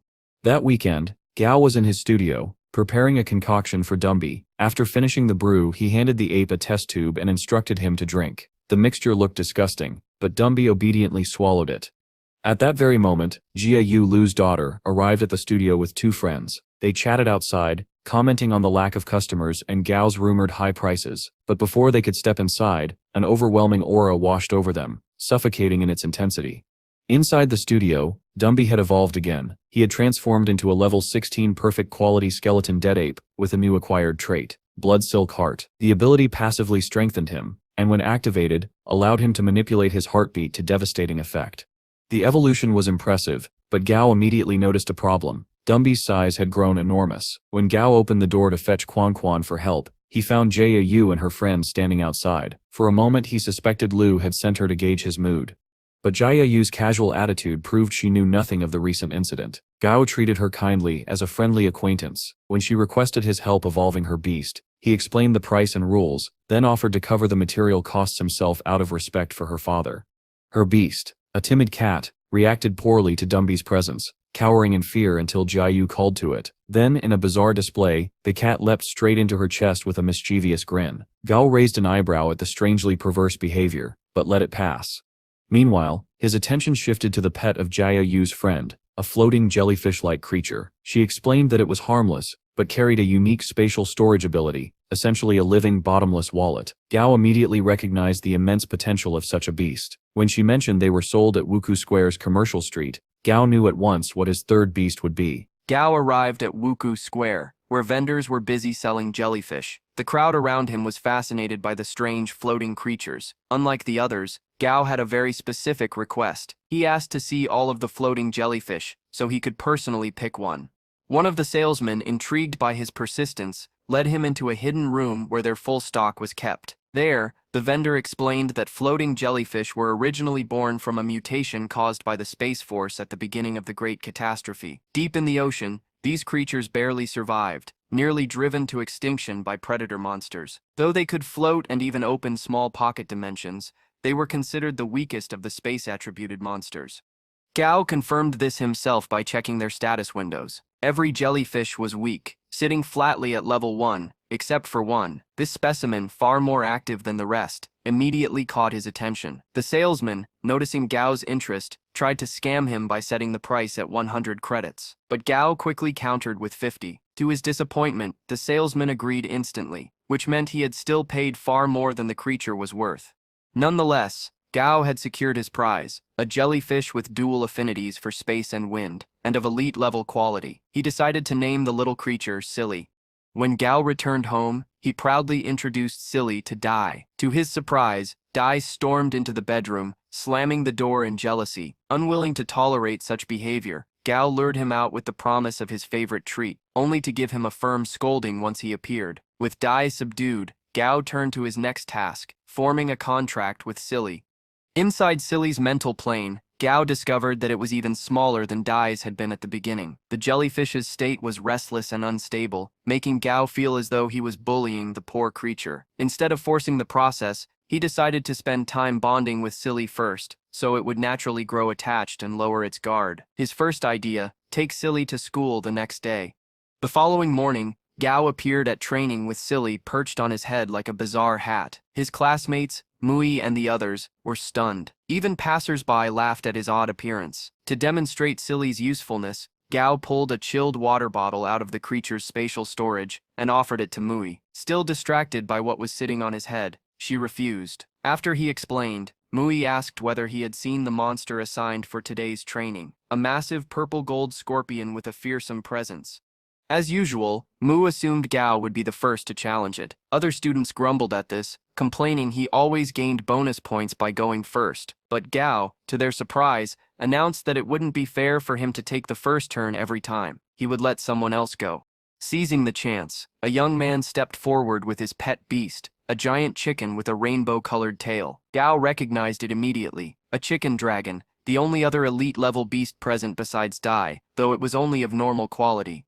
Instructor Zhang signaled for the match to begin. Almost instantly, the scorpion struck, piercing the chicken dragon with its tail. Luckily, Zhang explained that this particular scorpion wasn't poisonous, and the wound was shallow. The chicken dragon retaliated fiercely, pecking the scorpion and driving it back. But Gao's sharp eyes caught something alarming. The scorpion recovered quickly, clamping down with its pincers and crushing the chicken dragon's eggs. The painful blow sent shockwaves through every male watching, who instinctively grabbed themselves in sympathy. The chicken dragon collapsed, defeated. Before the scorpion could continue, Instructor Zhang's wolf stepped in, intimidating the beast and ending the battle. The chicken dragon, humiliated, fled the arena, with its master chasing after it. Turning to the other students, Zhang addressed their earlier complaints about Gao always going first. "Do you still think I favor him over more capable people?" he asked. Their silence was answer enough. They now understood why Gao, with his skills and grades, had earned his place at the front. At Instructor Zhang's questioning look, Gao stepped forward, still wearing his goofy jellyfish hat, and sent Dai into the cage to face the scorpion. The giant centipede rose into a vertical stance, towering over its opponent as the battle began. From outside, Mu discussed the strengths of both beasts with Gao. She pointed out how dangerous the scorpion was, likely still holding back its true strength. Gao agreed, but he placed his faith in Dai and all the training they had done together. The match opened with the scorpion's relentless strikes. Dai deftly evaded every attack, moving with practiced precision as Mu cheered him on. Off to the side, even Silly, the jellyfish, seemed to be watching in admiration, as if it had a little crush on Dai. Finally, the scorpion nearly landed a pincer strike, but Dai dodged at the last second and countered with a crushing body slam. The force sent the scorpion hurling to the ground. Without hesitation, Dai coiled its body tightly around the enemy, trapping it completely. Gao and Silly both smiled as they watched the clear victory. Mu burst with excitement, praising both Dai's power and Gao's composure. She believed Gao had remained calm out of confidence. Gao, of course, played along, maintaining his dignity, though the truth was that his heart had been pounding in sheer terror. From behind, Instructor Zhang called out, telling Gao to recall his beast immediately. There would be many monsters needed for training, and if Dai ate this one, Gao would have to pay for reimbursement. Sure enough, Dai was already chomping into the scorpion's hide. Several students looked on in fear, whispering that Dai was too savage and uncontrollable. At a single whistle, Dai instantly obeyed, slithering back to Gao and scaring away anyone in his path. Gao calmly wiped the blood from Dai's body with a handkerchief, gently reminding him not to eat anything recklessly. He warned that it could upset his stomach, and told him to stick to insect-type beasts since they were both nutritious and safe. Even Silly floated close, doing its part to help clean Dai off. The scene was almost adorable, at least to Gao. Unfortunately, Gao's words only fueled the other students' anger. They accused him of being cruel, claiming there should be limits. Mo tried to console him, but Gao didn't need it. He stood tall and addressed the class directly. He asked them whether monsters in the wild would ever show pity or hold back their cruelty. If their enemies fought without restraint, then they needed to fight just as viciously. Anyone unwilling to accept that reality might as well quit now. The students bristled at his words, but Instructor Zhang intervened, stating firmly that Gao wasn't wrong. Then, with everyone's attention, Zhang made an important announcement. Basic training was no longer enough. Starting tomorrow, they would begin a 1-week field training exercise. The registration fee was 5 credits. However, Jiang offered an alternative. Students could sign a contract with the military alliance, committing to 8 years of service. Admission to a military academy would reduce that time, since the 4 academy years would count toward the total. For students who had to complete 4 years of mandatory service anyway, the deal was appealing. But there was one more requirement. Each participant had to sign a death certificate. At a student's anxious question, Jiang clarified, while death wasn't guaranteed, if someone sustained a potentially fatal injury, they would be pulled from the training immediately. With the announcements complete, Mu approached Gao and asked if she could visit his company tomorrow. Gao smiled, agreeing with a fist bump, telling her he would be honored. The next day, a convoy of military vehicles rumbled through a rough road cutting across the dense forest. Inside one of them sat Gao, Mu, and several classmates. While most students gazed out at the mountains, the lush plant life, and the roaming beasts, Gao's mind was elsewhere. Earlier that morning, before leaving for training, Gao had knocked on Tong Tong's door but received no answer. She hadn't replied to any of his phone calls either. Realistically, he knew she was strong and capable of handling herself. Still, he couldn't help but worry. Was this tied to the secret she had never shared with him? His thoughts were cut short when the vehicle screeched to a halt, throwing several students forward in their seats. They had arrived at their destination.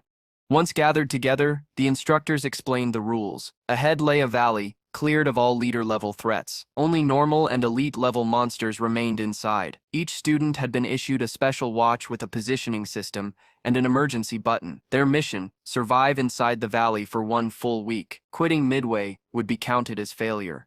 When asked about supply points, the instructors mentioned scattered safe houses made of special steel, unbreakable to anything weaker than a leader-class monster. If a student managed to find one early, they could effectively camp out for the week. Finally, the gates opened. Students rushed inside with eager steps, eager to prove themselves. Unlike the others, Gao and Mu moved at a calm, steady pace, entering the valley side by side. As the training continued, Gao began observing the birds in the sky and the signs of various monster species living in the wild. Mutt, impressed, praised his sharp mentality, thinking he was already analyzing the environment while everyone else rushed ahead. But her admiration quickly collapsed when Gao casually admitted the truth. He was just waiting for the crowd to clear because it was too cramped with everyone around. Practical, yes, but not nearly as impressive as she thought. With the area less crowded, Gao and Mu picked up their packs and moved forward. Still, Gao couldn't shake a quiet unease. He was almost certain he had seen a figure watching them from the tree canopy just moments ago. As day 1 of field training unfolded, the pair explored deeper into the valley until they stumbled across a camouflaged safe house. Inside, they found a bunk bed and rations, enough to last the entire week if carefully stretched. Gao, however, scoffed at the idea. In his mind, anyone relying solely on dry rations might as well not be here. While he took stock of the supplies, Mu pulled out a full-body protective suit stored inside, designed to guard against mosquitoes and toxic insects. Gao couldn't help but stare before she advised him to wear one too. He declined, saying he'd rely on herbs and repellents instead. What he wanted was fresh meat, something more filling than stale rations. With the safe house secured, they decided to use it as their base. Calling on Lotus Seed in his full-sized form, Gao had the beast clear a path through the forest. Their first priority, he explained, was finding a source of water. While searching, Mu suddenly felt dizzy from a strange mix of fragrance and rot in the air. Gao quickly grabbed her forearm, signaling for silence. He pointed to a nearby tree and told her to have Lotus Seed ram into it. Confused, but trusting his judgment, Mu obeyed. Sure enough, a green tree snake fell from the branches. Gao explained that its flesh contained toxins only monsters could normally digest, but because of his damage transfer contract with Dai, Gao realized he could eat the snake safely. Dai would absorb the poison. The thought of delicious snake meat immediately filled his mind.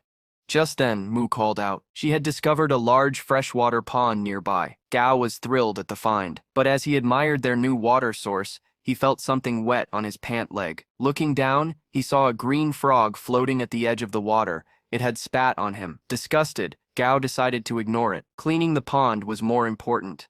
But the frog spat on him again. This time, Gao's expression darkened. The smug little creature almost seemed to be smiling at him. Unable to resist, Gao spat right back at the frog's head. Childish as it was, he struck a triumphant pose, proud of his revenge, while Micah and Silly looked on in utter confusion. The victory was short-lived. The frog let out a shrill scream that echoed through the clearing. Within seconds, dozens of similar cries answered from every direction. Mo froze as Gao's horrified expression confirmed the truth. An entire army of frogs was closing in. Grabbing Mu's hand, Gao sprinted for the tree line as spit attacks rained down around them. Lotus Seed covered their retreat, giving them just enough time to escape that nightmare. When they finally reached safety, the two paused to catch their breath. Gao then reassessed their surroundings. To the north lay the frog-infested pond. To the west the gate they had entered through. To the south a dense forest, teeming with signs of massive beasts. And to the east, a wide slope leading into an open meadow with herbivore tracks. When Mu asked what they should do next, Gao's eyes gleamed with excitement. "It's time to cook," he declared. Mu could only stare in dread, realizing she had paired up with someone who had been cooking disasters since day one.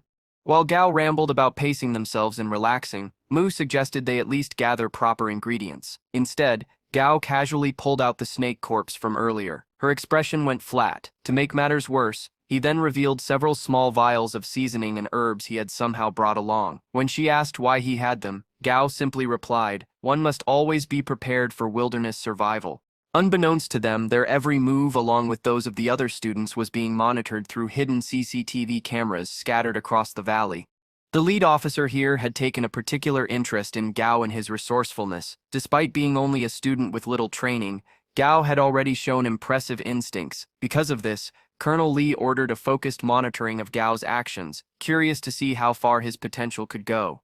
Meanwhile, Gao and Mu returned to their safe house, only to face a new problem. The building had been locked from the inside. Frustrated, Mu angrily banged on the door and shouted for the people inside to open it. But the only response they received was a cold dismissal, telling them to go somewhere else.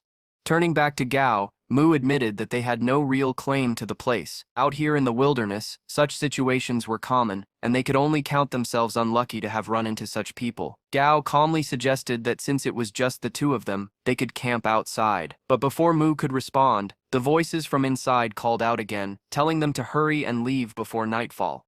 Mu was furious, ready to lash out, but Gao held her back, reminding her it wasn't worth the anger. "Someone will teach them a lesson soon enough," he assured her. Accepting his words, Mu turned to move on, but to her surprise, Gao walked back to the safe house entrance. From his bag, he pulled out a chain and lock, quickly sealing the door shut to trap the squatters inside. When Mu questioned him, Gao explained that this lock was originally in the safe house. When they had first entered it, he had kept it in his bag, just in case it proved useful later. Plot armor or not, the timing was perfect. Gao chuckled at the instant karma he had delivered as they walked away. In the surveillance room, the military personnel erupted in laughter at his cleverness. Even Colonel Lel commented that Gao had potential, while another officer admitted he was already better than average. Still, they all agreed. His true test of survival would come when he entered Majel, a region crawling with dangerous monsters. Back with our pair, Gao and Mu searched for a new place to rest. With no caves nearby, they finally came across a tall, sturdy tree with a straight trunk and strong branches several meters above the ground. It was perfect for building a temporary shelter. With Lotus Seed's help, they constructed a makeshift bed of grass and leaves. Gao quickly fell asleep, followed by Doi and Lotus Seed. Mu, though still a little irritated, decided to go along with it, pulling out a blanket and lying down as well. Unbeknownst to them, a shadowy figure was observing from a higher branch above. This figure, soon revealed as Tong Tong, quietly noted their lack of a campfire and night guard. Just as she was about to make a move, her eyes widened. She sensed something approaching. From the shadows, a dark shadow panther suddenly dashed through the trees, heading straight for Gao and Mu's position. The beast's presence was enough to shake the forest around them. Lotus Seed woke up immediately, his noise stirring Mu, who groggily asked what was happening. Gao shouted urgently for her to jump. Without hesitation, she leapt from the tree onto Lotus Seed's back, landing safely. When she turned to Gao, now beside her on the ground, he told her simply to look forward. There, she finally spotted the shadow panther, its eyes glowing with hunger, unsure of its strength. Mu asked whether they should fight or run, but Gao, thanks to the system, could clearly see the beast's level and grade. Running would only make them more vulnerable, provoking the panther to attack more fiercely. The panther lunged, aiming a fatal blow with its claws. In that instant, Gao called out to Dazi. The centipede leapt forward, intercepting the attack. Though the panther overpowered him at first, Dazi quickly unleashed his electric abilities, paralyzing the beast just long enough to bite deep into its flesh. Gao smiled, mentally praising Dazi's growth, but the panther, though injured, broke free and retreated, perching on a tree branch. Before they could catch their breath, an even greater threat revealed itself. From the shadows, an enormous green snake coiled around the same tree. In a terrifying instant, the giant serpent struck, swallowing the shadow panther whole in a single snap of its jaws. The sight was horrifying. Gao and Mu wasted no time, leaping onto Lotus Seed's back and fleeing at full speed. Thankfully, the giant snake didn't pursue. Watching from her hidden perch, Tong Tong sighed in relief. It was fortunate she hadn't needed to intervene, or else her cover would have been blown.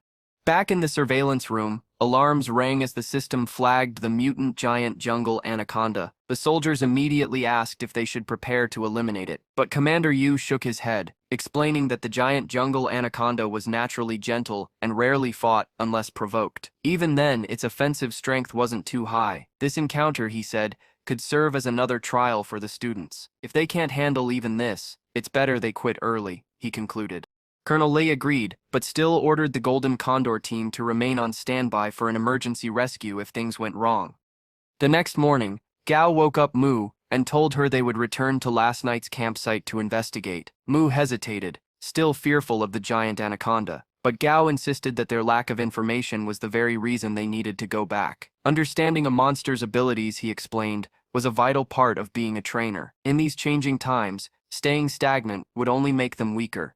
Back at the site, their investigation paid off. Gao discovered something incredible hidden in the tree bark. Wood space heart. This rare material was a key ingredient for evolution, so elusive that many doubted it even existed. Realizing that the giant snake had grown so massive by feeding on it, Gao decided to seize the opportunity. For the remainder of the week-long camp, he traveled the valley collecting rare materials with his companions. On the 7th day, the trainees gathered at the entrance and were congratulated for completing the training. Colonel Lee announced that the next session would take place in 3 weeks, free for those who had joined this one. They were also given a 3-day holiday before classes resumed. While everyone celebrated, Gao checked his phone, only to see a grim headline. A locust swarm was devastating the north. The news revealed that each locust measured nearly 30 centimeters, and the swarm numbered in the billions. Director Fun of the Monster Breeders Association had discovered their weakness to fire, giving the military an edge. Still, the battle was grim, and Chang'an City's mood was heavy. As Gao watched, he received a call from Director Fun himself. After brief pleasantries, Fun explained that the military had sent a batch of voracious golden toads for evolution research, hoping to use them against the locusts. He invited Gao to assist in exchange for generous compensation. Gao immediately guessed their plan, and when Fun confirmed, he agreed, on the condition that he be paid with a commander-tier electric monster core crystal. The next day, Gao arrived at the association, shocking staff when Director Fun personally greeted him. Together, they descended to the basement, where the golden toads were kept. Gao noticed the fatigue under Fun's eyes, evidence of sleepless nights. On the 5th basement level, Fun introduced the research center and showed him the toads, descendants of horned frogs with terrifying jumping power and earth attributes. A worker brought skewers of grilled locusts, meant for feeding, but before anyone could stop him, Gao casually ate one himself, reviewing it like a gourmet critic. The nearest golden toad became furious at seeing its food stolen, only calming when Gao offered the skewer. In one swift motion, the toad swallowed not just the locust but the metal skewer too, its tongue and digestion proving incredibly strong. When Gao asked which aspects needed improvement, Fun replied, defense and digestion, though stronger offense would also be useful. He then showed Gao research results. The toads had high affinities with earth and fire. Gao compared this with an evolution path he knew, one involving fire orchid veins, and considered a modified formula. Using a cooking analogy, he explained evolution as a recipe, with toads as the main dish and materials as seasoning. Inspired, Fun suggested adding red-faced demon chili, and immediately ordered a batch to be fetched. Jen wasn't impressed by Gao's ridiculous cooking analogy, but to his credit, he didn't sabotage the experiment either. Respectable, in its own way. Following Gao's lead, Director Fun began refining the red-faced demon chili into an evolution solution, then injected it into a golden toad. Seconds later, the creature exploded. Undeterred, they adjusted the formula and tried again. Another attempt, Another explosion. By the third failed test, with 2 toads already dead, the researchers began doubting Gao's ability. At that moment, Gao quietly leaned toward Director Fun. Thanks to his system, he had known the proper path from the start, but revealing that would be too suspicious. Instead, he suggested one final adjustment: add black soft soil as a second main ingredient. Its damp yin nature would shield the toad's organs. Pair that with sparrow suava wood as a stabilizer, and the formula might finally balance out. Fun hesitated, but Gao's logic was airtight. After extensive testing, the lab technicians confirmed the formula's potential. With everything ready, Gao personally injected the new solution into a frail toad. The reaction filled the room with thick smoke, forcing him outside. Alone in the hallway, Gao sighed in relief. He hoped his knowledge hadn't seemed unnatural. To outsiders, this success had to appear as Director Fun's discovery, not his own secret advantage. Moments later, red smoke began pouring out of the lab. Gao re-entered to find cheering researchers and Director Fun celebrating. The experiment had worked. The golden toad had successfully evolved, but not without costs. Its earth attribute was gone, its muscles corroded, and its jumping ability diminished. The toad's offensive power had improved, yet its evolutionary potential was crippled. Gains and losses intertwined. Meanwhile, far to the north of Chang'an City, the military was locked in battle against the monstrous locust swarm. White phosphorus bombs tore through their ranks at first, but the locusts retaliated with a devastating sandstorm, nullifying the attacks. Soldiers marched forward with firearms, determined not to let civilians fall. Then came an unexpected turn. A swarm of massive crimson toads appeared, releasing a strange red mist. They petrified countless locusts mid-flight, halting the sandstorm itself. Soldiers watched in awe as the toads unleashed beams of searing red light, incinerating hundreds of locusts at once. Relief swept across the battlefield. The toads had turned the tide. Whoever had made this possible was a hero in their eyes. Back in Chang'an, the gratitude took form. A military convoy pulled up at Gao's apartment, soldiers marching in perfect formation to his floor. Neighbors watched wide-eyed as the platoon leader from the northern battle personally presented Gao with the promised commander-tier crystal core. Speaking with deep sincerity, the leader thanked him on behalf of his comrades. Soldiers did not fear death, he said, only dying without purpose. Thanks to Gao's work, their sacrifices had not been in vain. Those words struck deeply. For once, Gao found himself reconsidering his path. Perhaps it wasn't enough to quietly benefit from the system. Perhaps he should embrace more research, more experiments, anything that could help the front lines. Sensing his heavy mood, Dazi crawled over and hugged him tightly, a simple gesture that lifted Gao's spirits. But Gao hadn't forgotten his next goal. Using the crystal core he had earned, he prepared a dark, foul-looking soup. Shadows covered his face as he set the bowl before Dazi and commanded softly, "Drink this." To Gao's surprise, Desi eagerly gulped it down, savoring the taste of what looked like poison. As soon as Gao lets him, Dazi's body begins to change. The spikes on his head extend, and he is suddenly engulfed in a golden light. For a moment it looks majestic, until Gao realizes he's actually being electrocuted. In an instant, Dazi collapses, fried by the energy. Seeing his brother unconscious, Dumby panics. He rushes to the fridge, grabs some centipede meatballs, Dazi's favorite treats, and tries to feed them to him. Of course, this doesn't work. The poor centipede is completely knocked out. Gao calmly reassures Dumby, telling him that Dazi will be fine. All they can do now is leave him alone to recover. In the meantime, Gao decides it's time to finally settle his contract with Silly. When he calls the jellyfish over, Silly floats away rebelliously, clearly unwilling. Luckily, a simple bribe of juice does the trick, and the jellyfish drifts back in an instant. Gao can only sigh in exasperation. Every one of his pets is a total food addict. While Silly celebrates his juice reward, Gao pricks his finger and lets a drop of blood make contact, pulling him into Silly's mental plane. The place is still fragile and faint, but better than before. This time, Silly is actually willing to approach him. All those juice bribes hadn't gone to waste after all. When Silly draws near, Gao promises to give him the strength to stop being afraid of everything. Unsurprisingly, the jellyfish protests loudly, declaring that he doesn't want power, only more juice. Gao lets out a helpless sigh, but agrees. If it's juice Silly wants, then juice it will be. Just like that, the contract is complete, and Silly becomes officially bound to him. The next morning, an elderly woman named Madame Chen is gently awakened by her parrot beast. Smiling softly, she thanks the parrot for staying by her side all these years. She reminisces about how, After her husband's death, the parrot was the only reason she could face each morning. But now, she feels her time has come. In her last moments, she sees her late husband's spirit reaching for her, their hands entwining with a promise to never be apart again. As she peacefully passes away, the loyal parrot rests its beak against her hand, mourning silently. At the same time, Gao is awakened by the painful moans of Dazi. Rushing to his side, he realizes what's happening. The centipede's teeth are changing, or rather, growing. It's painful, but it's a necessary step in his evolution. Gao gently cradles him, assuring Dazi that he doesn't need to be afraid, because this pain is part of growing stronger.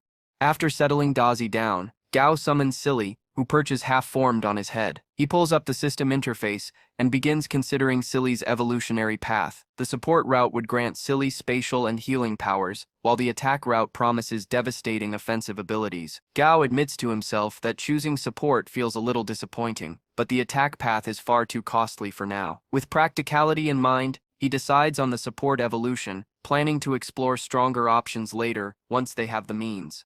Stepping outside his building, Gao notices a crowd gathered. Looking up, he sees a massive soul guardian beast flying overhead. From the murmurs around him, he learns that Madame Chen has passed away, and this beast is carrying her soul to the afterlife. But Gao's concern is different. He remembers that Madame Chen also had an uncontracted gray plate striped spider. With her gone, the creature is at risk of going feral. Without hesitation, Gao rushes to her apartment. Using his deep knowledge of monsters, he quickly locates the spider hiding in the corner of the roof. He summons Dazi, who coils protectively around him. Seeing the massive centipede, the frightened spider loses its grip and falls. Gao notices the pain and fear in its eyes. This spider is grieving. It misses its master. Without hesitation, he extends a hand and gently pets its head. Smiling warmly, he tells it that if it wants, it can come home with him. Later, Gao strolls through the neighborhood with Dazi and the gray plate-striped spider. Their presence sparks whispers among onlookers, but Gao ignores them. Instead, he reflects on the need for a tank-like familiar. It seems absurd to use a spider as a meat shield, yet he knows this species has an evolutionary path that could turn it into one. The required ingredients aren't even too rare.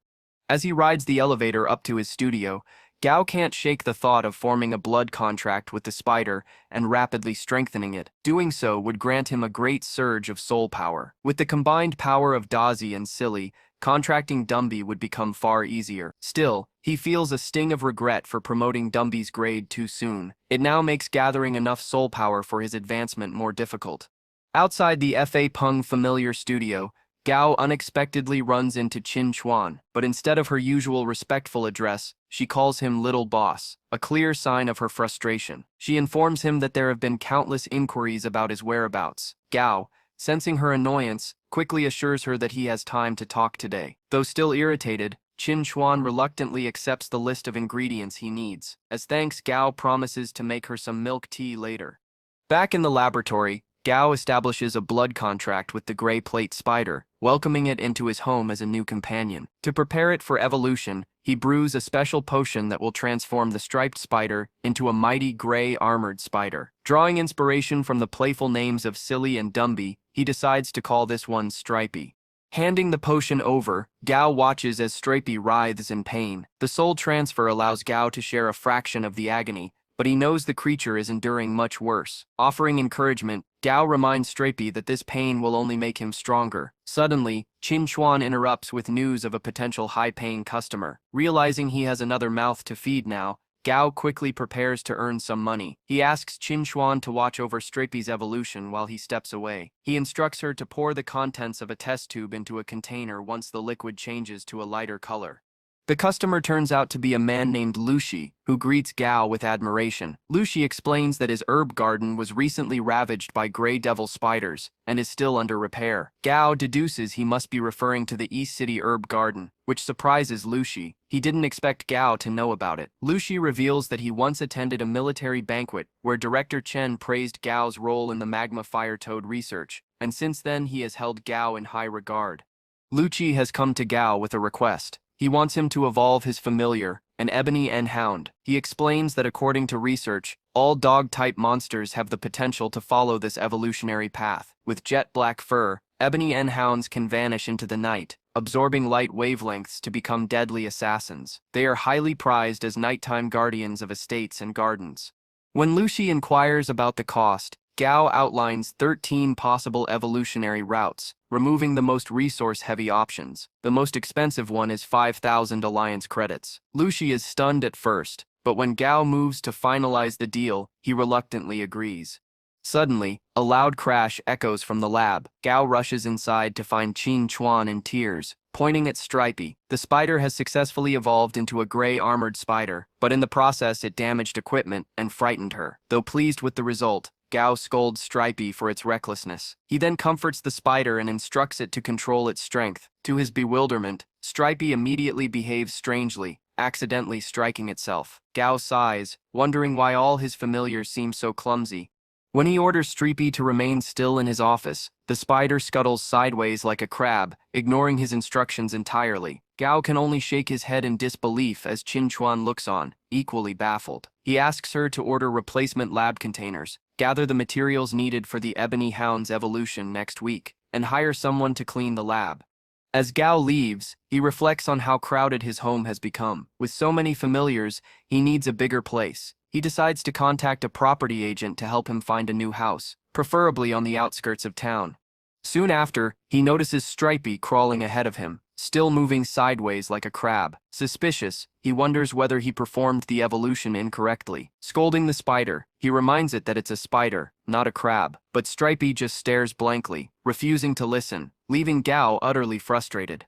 At the property agency, Gao is greeted by Shay Lu, the employee he had spoken to previously. She reminds him of their scheduled house viewing and leads him to a waiting car. On the way, she hands him a tablet filled with photos of the villa they are about to see. The property is spacious, well-maintained, and located on the city's outskirts. It even includes a garden and clean surroundings. While it lacks a basement, Shay Lu assures him one can easily be built.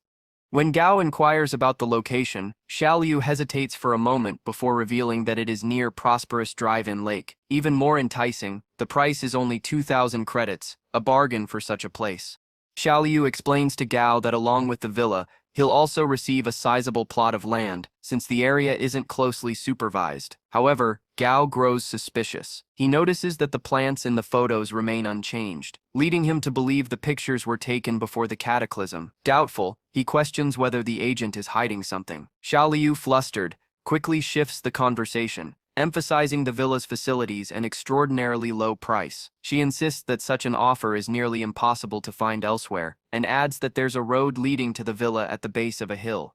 Even so, Gao senses potential deception. He considers possible security and maintenance issues. In his mind, the villa should be worth at least 3,000 or 4,000 credits. He recalls the unrest following the cataclysm and reasons that the villa should have been reduced to ruins by now. Therefore, he decides that if the house is at least 60% as new as the photos, he'll consider it a good deal. As for safety, he isn't worried. His familiars can handle most threats. The thought makes him chuckle, though the agent interrupts, explaining that the seller is actually taking a loss on this deal. Intrigued, Gao asks to see the villa in person.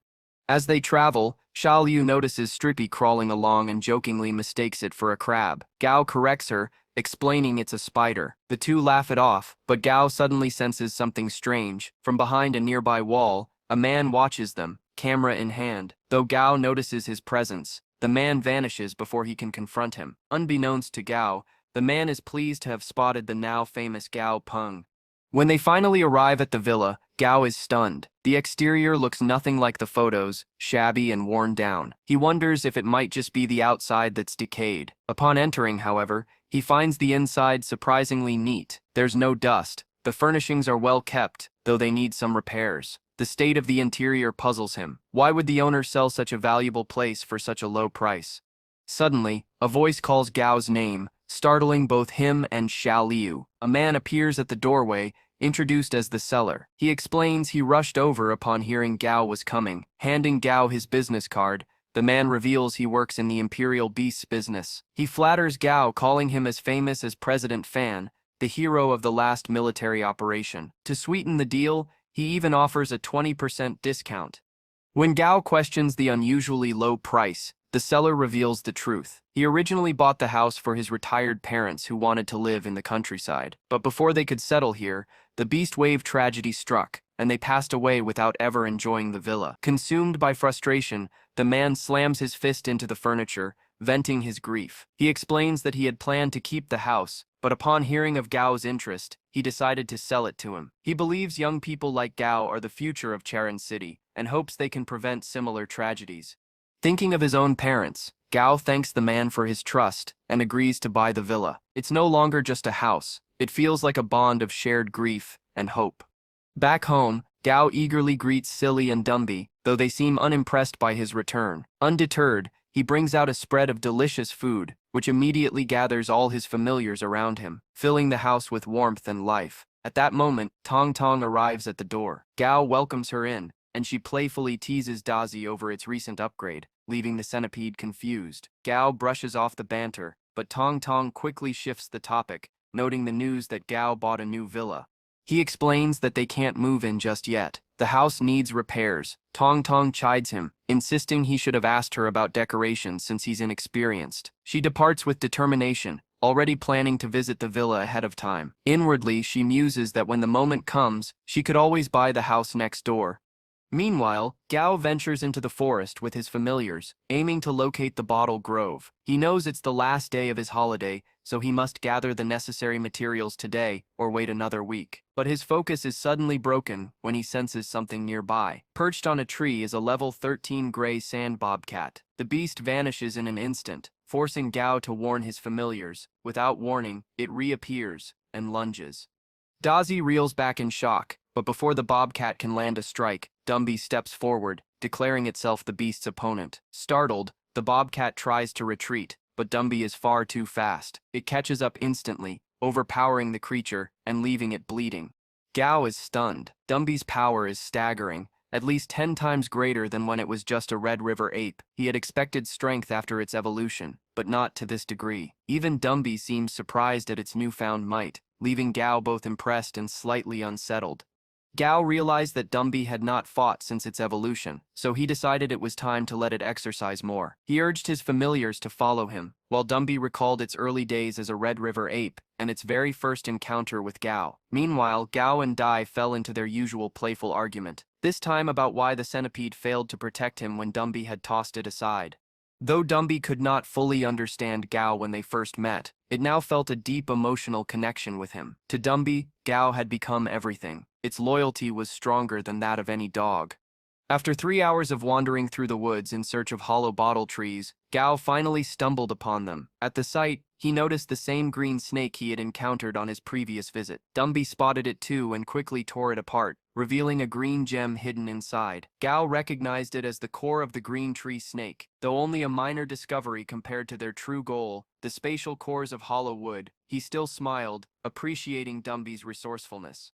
Gao then instructed Dumby to punch one of the hollow bottle trees. With a single powerful blow, the tree shattered instantly. Gao and Silly were thrilled by the result, while Dai appeared somewhat envious. Gao retrieved the crystal core from the shattered tree and asked Dumby to strike again.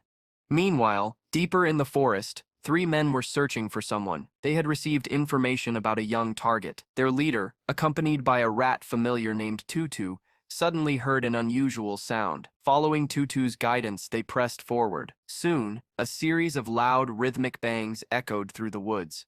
Yawen, one of the men, remarked that it sounded like someone boxing, but his companion dismissed the idea. Who would practice boxing in a monster-filled forest? The boss quickly scolded them, reminding his men that their job was high-paid and dangerous. They could not afford carelessness. He ordered them to investigate further. From behind the trees, they soon spotted Dumby pounding the trunks with terrifying force. Yawen grew uneasy, whispering that they should retreat, but the boss pulled out a picture of Gao, confirming he was their target. Yawen frowned, noticing that Gao was carefully searching through the shattered trees. He argued that their mission was only to gather information about the kids' familiars, not to provoke them. His companion agreed, pointing out the formidable centipede, Dai.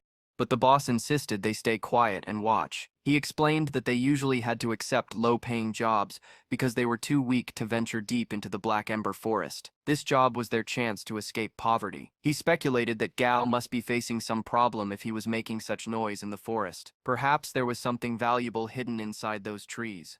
The boss devised a plan. He ordered Yaowen to accompany him to confront Gao, while the third man, Dunson, would wait until nightfall to use his familiar to control the boy. With determination, he encouraged his men to take the risk. But Dumby and Dai had already sensed the intruders. Gao immediately asked what was wrong. Following their gaze, he spotted the men lurking. He called out, demanding they reveal themselves. The boss stiffened. Realizing they had been discovered, he quickly changed his tone, pretending their presence was a coincidence. He claimed they had only come to see if Gao needed help, but Gao grew suspicious, especially when he noticed their familiars, the spiny bee and skeleton butterfly. Both were highly effective at forest ambushes, a fact that raised red flags in his mind. Then Dumby detected another presence. From behind a tree stepped Dunson, accompanied by his mythical praying mantis, an elite level 18 beast. Gao was astonished by its rarity, but he remained calm. With confidence, he stood beside his familiars and declared that he required no assistance. The boss smiled thinly. Seeing Gao's resolve, he decided to let the matter drop. He explained to his men that their cover was blown, their chance for a surprise attack was gone, and it was foolish to make a new enemy. Gao was raising 3 royal beasts at such a young age. He was not someone they could afford to provoke. He even admitted that Tutu, his rat familiar, had felt uneasy around Dumby, and Tutu's instincts had saved him many times before. With that, the group left, vowing to return once Gao was gone to search for clues. As they departed, Gao reflected on the encounter. He wondered if the men would have attacked outright had Dumby not detected them. He also considered what he himself would have done in such a dangerous scenario. 2 hours later, Gao had successfully gathered a bag full of cores, weighing around 2 kilograms. He called Dai, who used its antlers to ignite a fire. Gao began burning the area, remembering that before the cataclysm, forest arson was a serious crime. But now, with the plants far stronger and more resilient, flames would not spread uncontrollably, the forest would endure. Gao felt content, knowing he could easily erase all traces of his presence in the forest. From a distance, Yaowen noticed the rising flames and quickly alerted his boss. He wondered aloud if the boy was afraid they might discover something. The boss, however, remarked that Gao was either excessively cautious or completely unaware of the ruthlessness that lay dormant within him. Yaowen questioned if the boss truly intended to let things go so easily, but the boss explained that there was no real conflict between them and the boy. If treasures had been involved, perhaps the risk would have been worth it. Since there wasn't, there was no reason to push further. He then placed a call, instructing someone to inform Mr. Gon that the mission was complete and that the royal beast scan data of their target had been successfully transmitted. On the other end, the recipient confirmed the payment transfer and thanked them for their cooperation. Once the call ended, the man, likely Gon's subordinate, informed his superior that the trial mission had failed. Still, he seemed pleased, smirking as he claimed to have located Gao Hun's grandson. The drama surrounding Gao was far from over. Back at home, Gao was greeted with a surprise. Stripey had grown rapidly, not only increasing in level, but also in size. However, Gao quickly noticed the spider's overindulgence. It was eating far too much. Curious, Gao speculated whether its exoskeleton might possess magical properties similar to the ancient beast skins described in old novels. While encouraging Stripey to eat and grow stronger, he also warned it to take a break. To make his point, Gao jokingly suggested that once Stripey grew fat enough, they could enjoy fried spider. Horrified, Stripey scuttled away from its food bowl, leaving Gao amused. His true intention was to prevent the creature from overeating, as excess consumption could lead to harmful buildup in its body.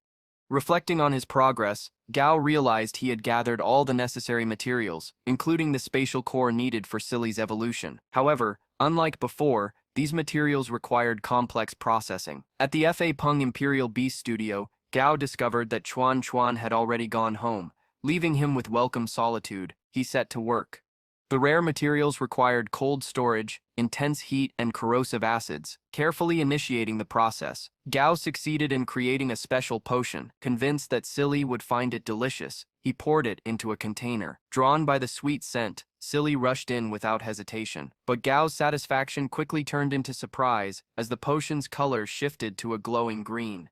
He recalled how Silly always loved perching atop his head and began to question whether evolving it in this direction was wise. The fluorescent green light it now emitted was not to his taste. Yet Gao knew the truth. The materials needed to push Silly to epic quality were exceedingly rare, and for now, further evolution was impossible.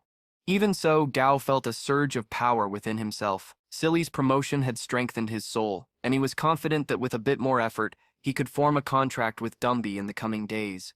Just then, Silly shot toward him, ignoring his protests, and nestled itself firmly on top of his head. As Gao sighed at this strange but familiar behavior, his phone rang, wondering if it was the decorating company Tong Tong had recommended. He picked up only to be greeted by manager Li. The manager explained that the workers at the villa were facing difficulties. Mutant plants had overrun the area, and without their removal, the renovation could not proceed. Gao agreed to help but grew suspicious. When Lei mentioned that all the workers were laboring overtime late into the night, why would they go to such lengths for him? Lei brushed it off, claiming that was just how their business operated. But before Gao could probe further, another voice cut in, "Mr. Gang." He abruptly ended the call, leaving Gao uneasy. Unable to reach Tong Tong either, Gao decided not to take any risks. He grabbed Dai and Dumby, with Silly perched on his head, and rushed toward the villa. Half an hour passed, and Gao still hadn't arrived. Meanwhile, at the villa, one of Gang's subordinates voiced concern that the boy might have sensed the trap. Gang, however, reassured him. They had a meeting scheduled with Jiu's people, and preferred not to use force unless absolutely necessary. Gang admitted he was genuinely shocked to learn that Gao Hun, once thought to have no descendants, had a living grandson. His subordinate remarked that if this information became public, many would view Gao as a threat to be eliminated. John calmly explained the situation to his subordinate. He pointed out that Chi Hanu had no one else, and his grandson was still young. Meanwhile, the Southern Sky Group had already grown into a formidable force, backed by countless high-level factions. The subordinate questioned why they didn't simply kill Gao directly, instead of making so many attempts. Galen elaborated that there were likely powerful figures secretly protecting Gao. Acting recklessly could alert Chi Hanu. And besides, their true objective wasn't to eliminate Gao, it was to use him as leverage. Galen asked pointedly whether they truly believed themselves qualified to compete for control of the Southern Sky Group. Zhang admitted that killing Gao Hu's grandson would only provoke Chi Hanu's fury. In the end, the position of leader would not go to whoever struck the hardest, but to those truly deserving. Zhang explained further. Even his own research institute wasn't among the strongest. There were at least 30 others on the same level. Alongside them existed countless security agencies and rival institutions. Even if Gao Hu's heir perished, leadership would not automatically fall into Zhang's hands. To him, Gao was like a prince, someone destined to inherit the throne in the future. Jian emphasized that in this world, the line between friend and foe was never clear. Tonight, if he gained the resources to expand his laboratory, Gao might not accept his submission in the future. As the hour grew late, Jian sensed it was nearly time for Chi Hanu's people to arrive. He instructed his familiar to control manager Li, and proceeded with caution. Claiming to be a man of science rather than a barbarian, Jian ordered his butterfly familiar to release a strange white substance. Manager Li fell unconscious instantly. Jian told him to rest, implying that he would not be part of the coming events, or witness Jian's success. But before long, a commotion in the skies drew everyone's attention. John's subordinate urged him to look up. Astonishingly, Chi Hanu himself was approaching. Earlier, in the Chalan military district, the Golden Divine Hawk, long dormant, had suddenly awakened and sounded a warning. Guards speculated whether the Black Ember Forest ape had escaped, but the chief clarified this was no beast, but someone from the Southern Sky Group arriving in Chang'an. He ordered his men to hold their posts and declared grimly that a storm was coming.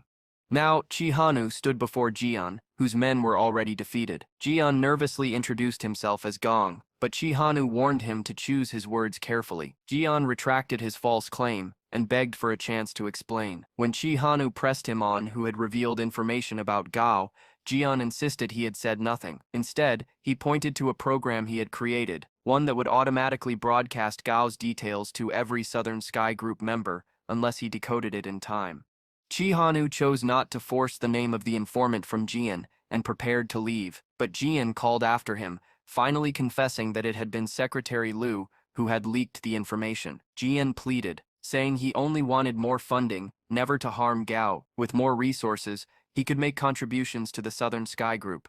Chi Hanu, unimpressed, turned to depart. He offered Jian the chance to prove himself by showing the results of his research. Realizing his mistake, Jian tried to stop him, but a scream rang through the villa. In the next instant, Jian was dead. Chi Hanu had struck him down, refusing to be threatened by anyone.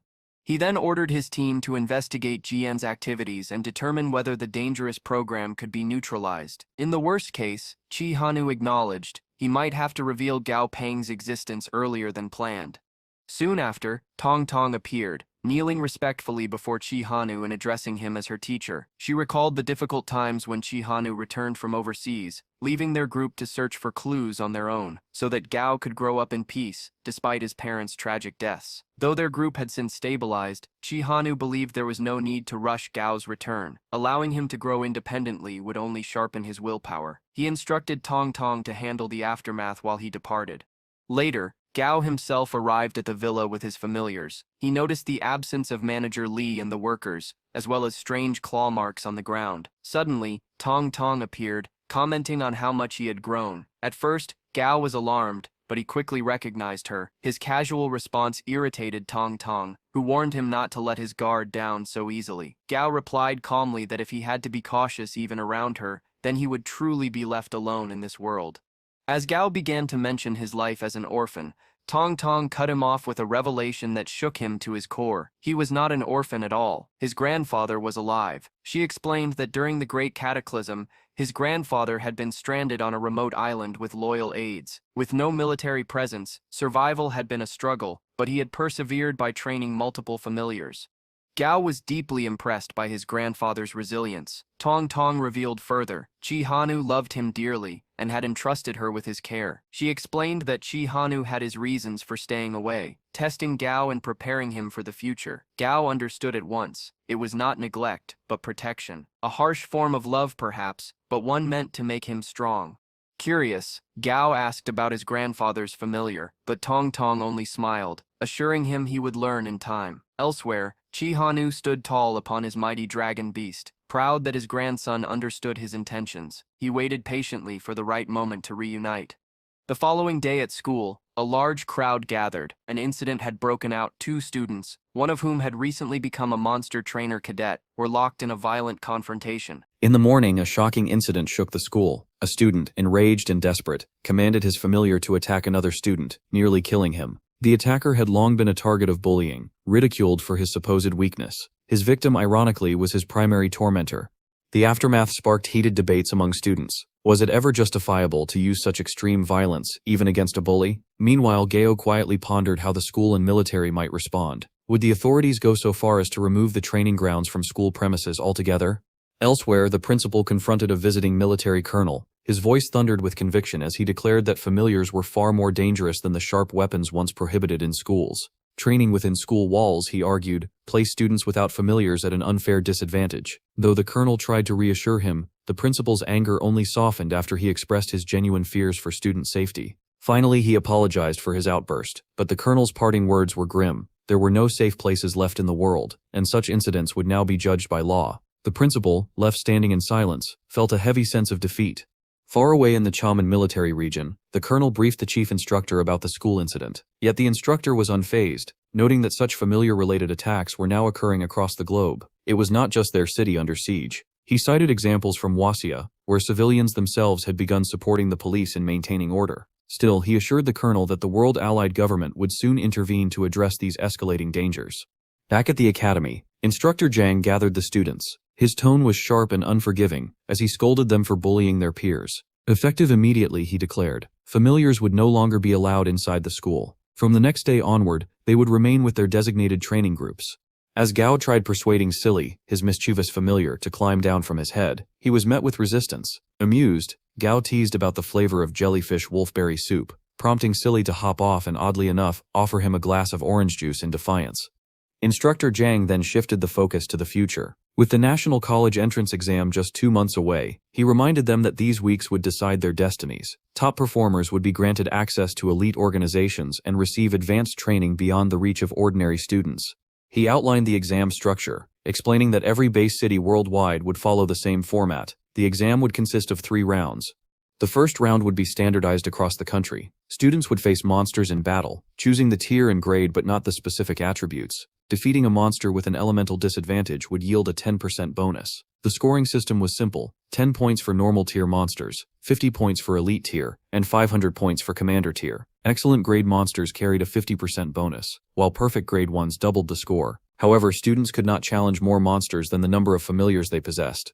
Only the best would progress to the second round, a survival mission in the wilderness, broadcast live for all to see. Those who met the criteria here could earn entry into the most prestigious universities. The third round, Jang added, would be revealed only to those who advanced that far. As his speech ended, Gao's thoughts drifted. He realized this was a rare chance, even as a sophomore, to compete this year, but he also knew he needed to strengthen Strippy, his familiar, to stand a chance. The instructor then unveiled a mutant deadleaf locust, asking who would challenge it first. Gaja's mind raced. The locust, being a natural prey of spiders, should have been the perfect opponent for Streppy. Yet Streppy hesitated, timid and cautious. Gaja recalled the spider's once aggressive spirit, and wondered if this fear was the result of stress. Determined, he raised his hand to go first. Instructor Jang, however, paused in surprise. He noticed Ga had another familiar with him. Calmly, he advised the young student that it would be far wiser to concentrate on nurturing a single familiar toward commander tier, rather than splitting focus. Before raising another familiar, Gao acknowledged Instructor Jang's wisdom, yet he could not reveal his unconventional method of promoting familiars. Instead, he focused on Stripey, encouraging it to step forward. Gao noticed that the spider had grown fatter, but it seemed hesitant. To his surprise, Stripey even appeared to plead with the deadleaf locust not to attack. The other students grew restless, and Gao found himself reflecting on the personalities of his familiars. Dazi had been aggressive from the very beginning, while Stripey continued to show timidity. Gao understood that Stripey needed real combat experience to grow stronger.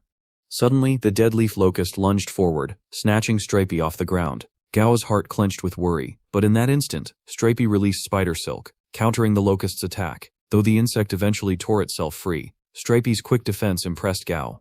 The students praised Stripey's effort, but Gao felt unsatisfied. Defense alone would not be enough. Stripey needed to learn to attack. Frustrated, he tried to motivate his familiar, urging it to climb the cage and strike. Yet Stripey struggled to climb, leaving Gao to confront the truth. Training familiars was a long and difficult process. Fearing abandonment, Stripey suddenly shifted. Its timid nature gave way to aggression, and it viciously attacked the deadleaf locust, severely injuring it. The other students marveled at its hidden strength, but Gao grew worried about Stripey's well-being. The system itself warned that such uncontrolled aggression could damage the familiar permanently. Without hesitation, Gao rushed forward, holding Stripey down. He whispered an apology, assuring his partner he would never abandon it. Stripey calmed instantly, returning to its normal state. In fact, Gao had already anticipated such a reaction, which was why he had insisted on entering the cage himself. Instructor Jang, impressed by Gao's courage and sincerity, even remarked that someone like him should consider joining the military. After a week of rigorous training, Stripey shed its fear of combat. It slimmed down, reached level 13, and began to embrace its defensive strengths. Still, Gao knew he had to move cautiously. Inexperience could not be rushed. Meanwhile, Gao discovered that Stripey's discarded exoskeletons had medicinal value. Rather than waste them, he decided to cook them, despite the possibility of poison. The fried dish turned out surprisingly delicious. Dazi eagerly devoured it, while Stripey hesitated, uneasy as if reminded of something unpleasant. With his soul strength growing, Gao attempted to form a contract with Dumby. This time, the bond succeeded. Dumby willingly became his familiar, joining Dazi and Stripey as part of Gao's growing team. Soon, Gao boarded a train bound for the second wilderness training. Confidence swelled within him. He was no longer alone, with Dazi and Dumby by his side. On the journey, he overheard a troubling conversation. Some individuals whom Gao had once locked inside a safe house whispered about revenge, yet they did not know his true identity, and Gao remained silent. Upon arriving, Gao noticed that Dumby's powerful aura was intimidating other students' familiars. At his command, Dumby suppressed it, though some students mistakenly interpreted Gao's confidence as arrogance. This time, Gao chose to go solo, venturing into the valley with Dumby as his mount. "I'll protect you," Dumby assured him, a line it had picked up from a children's show. As they explored, a shadow darted across their path, disappearing toward a pond where Gao had once encountered green-skinned frogs. He turned to investigate, but soon found himself face-to-face with a giant jungle anaconda. It was their second encounter. Gao began to suspect this was its territory. The frogs themselves seemed terrified of the beast, their attacks against it utterly futile. Despite being only level 20, the anaconda's strength rivaled a commander-tier monster. Gao quickly realized that this creature acted as the true regulator of the valley's ecosystem. Fighting it would be reckless, so he chose to withdraw. Once the anaconda left, the frogs and tadpoles cautiously returned to the pond. Gao, ever resourceful, seized the chance to catch them for a meal. Just as he prepared his unusual valley picnic, Dazi suddenly grew alert. A black horse emerged. Level 14, excellent grade. Gao was impressed. It would have made a fine mount, but he restrained himself, unwilling to betray his bond with his current familiars. When Gao turned back, he discovered his meal had vanished. Dazi feigned innocence, blaming Dumby, but Dumby defended itself, winning Gao's pride. Then without warning, Dumby snatched Gao off the ground. The giant jungle anaconda had returned, attempting a sneak attack. Dumby's quick reaction saved both Gao and Dazi from certain death. Though grateful, Gao seethed with frustration. Why did this anaconda continue its unprovoked attacks, and what role would it play in his path forward? Gao turned to Dumby and asked a simple question. Could it defeat the monster? The ape didn't hesitate. Leaping into the trees, it maneuvered with surprising agility, circling around to attack the giant jungle anaconda from behind. Its first strike landed, leaving only a shallow wound, but the second blow carried far more weight, drawing blood. Gao watched, thoroughly impressed by Dumby's relentless assault. But the tide quickly shifted. The anaconda roared and went berserk, its massive body thrashing with wild fury. Game sensed danger immediately, and warned Dumby to be cautious. The snake revealed its hidden trump card, striking with sudden precision, and catching Dumby off guard. Game's voice cracked with anxiety as he called out, desperate to know if his familiar could still fight. Then something unexpected happened. Dumby pressed its hand against its chest, activating a mysterious ability. Gao's eyes widened in recognition. It was the blood thread heart, a supernatural gift awakened after Dumby's evolution to the epic grade. With this power, Dumby could remotely seize control of an enemy's heart. The anaconda writhed in agony, but before it could retaliate, Dumby tightened the grip. Blood poured from the serpent as its body convulsed. With one final earth-shaking punch, Dumby brought the beast down for good. Unbeknownst to Gao, military personnel had been watching the battle unfold. The chief officer, shocked by Dumby's abilities, immediately inquired about Gao's background, yet the file was encrypted, far beyond his clearance level. Startled, he realized that recruiting someone like Gao would not be easy. For now, he ordered his subordinates to ensure Gao's safety and prevent any accidents. Meanwhile, Gao directed Dazi to slice open the anaconda's carcass. To his surprise, the blade slid through with ease, as though cutting paper. Inside, they discovered a thick vine entwined through the serpent's body, explaining why it had seemed to float unnaturally. Dazi proudly handed over the core crystal, earning Gao's praise. But Gao also noticed that Dumby's heart had suffered damage from using the blood thread heart. He reassured Dumby that the organ would regenerate, though its strength would depend on proper training once it healed. Their respite didn't last. A thunderous noise echoed across the valley. Dazi quickly identified it, the big one from before. Gao immediately thought of Mu Ying, the girl carrying the lotus seed. Rushing to the sound, he found chaos. Wen was injured, and Wei Yi was supporting her, while Mu Ying fought desperately against a colossal worm monster. Mu Ying ordered the lotus seed to block its path, then carried Wen as she attempted to flee. But before they could escape, another worm erupted from the ground, cutting off their retreat. Surrounded and exhausted, Mu Ying braced for the worst. At that moment, Dumby and Dazi charged into the fray, striking the worms with ferocity. Gao commanded his familiars with precision, splitting them between both monsters to relieve the embattled group. Grateful beyond words, Mu Ying thanked him for saving their lives. Gao only smiled, reminding her that they were friends, and helping each other was their duty. Soon after, an announcement declared the official end of the Wild Valley simulation training. On their way back, Mu Ying asked if Gao had noticed anything unusual. Gao confirmed her suspicions. Earthworms of this size and strength were abnormal. He suggested regrouping, taking the lead as they returned. His calm leadership left a lasting impression on the women. Later, Gao reflected on his instructor's warning. A new breed of formidable monster had appeared in the Dali Desert, driving the man-eating worms to migrate. Still, Gao felt reassured. He had already contacted Director Fun, who informed him that the government was working toward a solution. Students from the safe house blocked Gao's path. Rather than retaliate, he calmly advised them not to seek unnecessary conflicts. Still, Gao seemed disappointed when he noticed they had brought only 4 low-level monsters against him. He suspected that even Dazi alone could have handled the situation. Gao assured the centipede that he never underestimated it.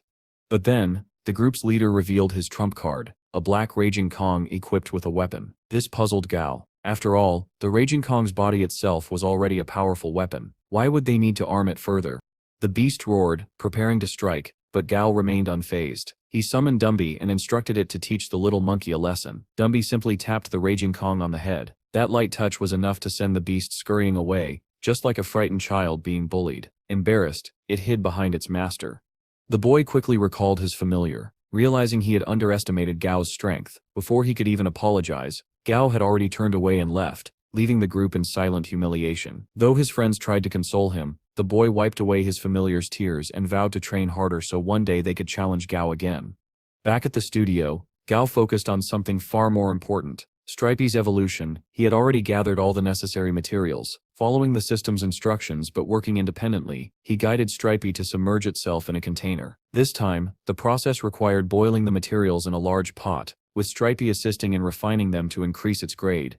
But danger lurked outside.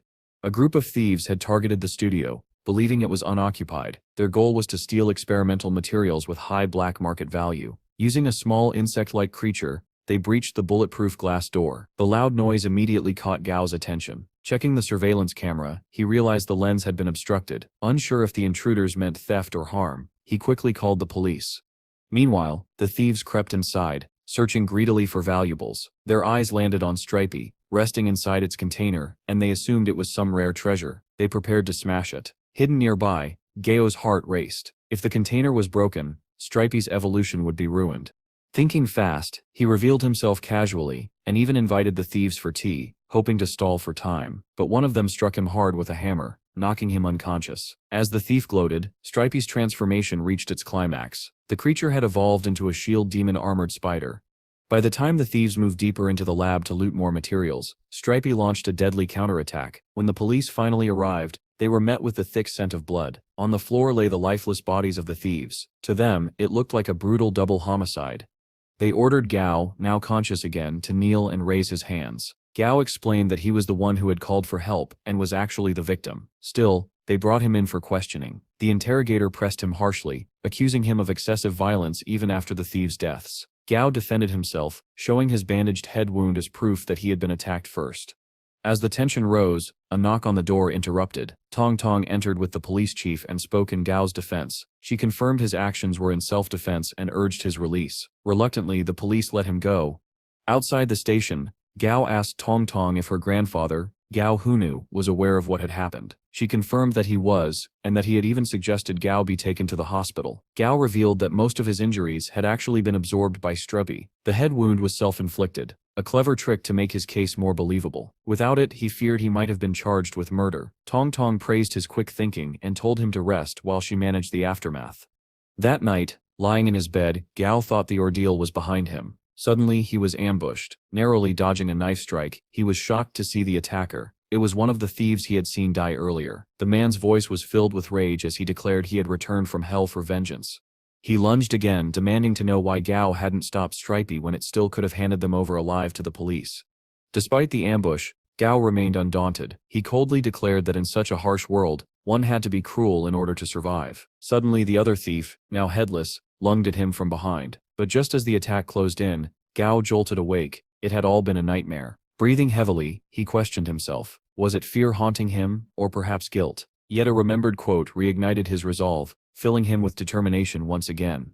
The following morning, the military colonel assembled the students on the training ground. His announcement was significant. The world's top 12 monster trainer organizations, along with the monster trainer leagues, had united. Together they were implementing strict control measures. Moreover, the Monster Hunting Association and the Monster Breeder Association had now become affiliated with the Trainer League. Familiars, the colonel explained, were officially categorized into tiers: ordinary, elite, commander, and lord. Trainers could now apply for official certification corresponding to their familiars' ranks. With this system in place, the colonel revealed that the very first Monster Trainer College entrance examination would be conducted under stricter, more challenging conditions. For that day's trial, the students were tasked with defeating an elite-tier skull-winged blue bat. Whoever succeeded would earn the right to keep the defeated monster.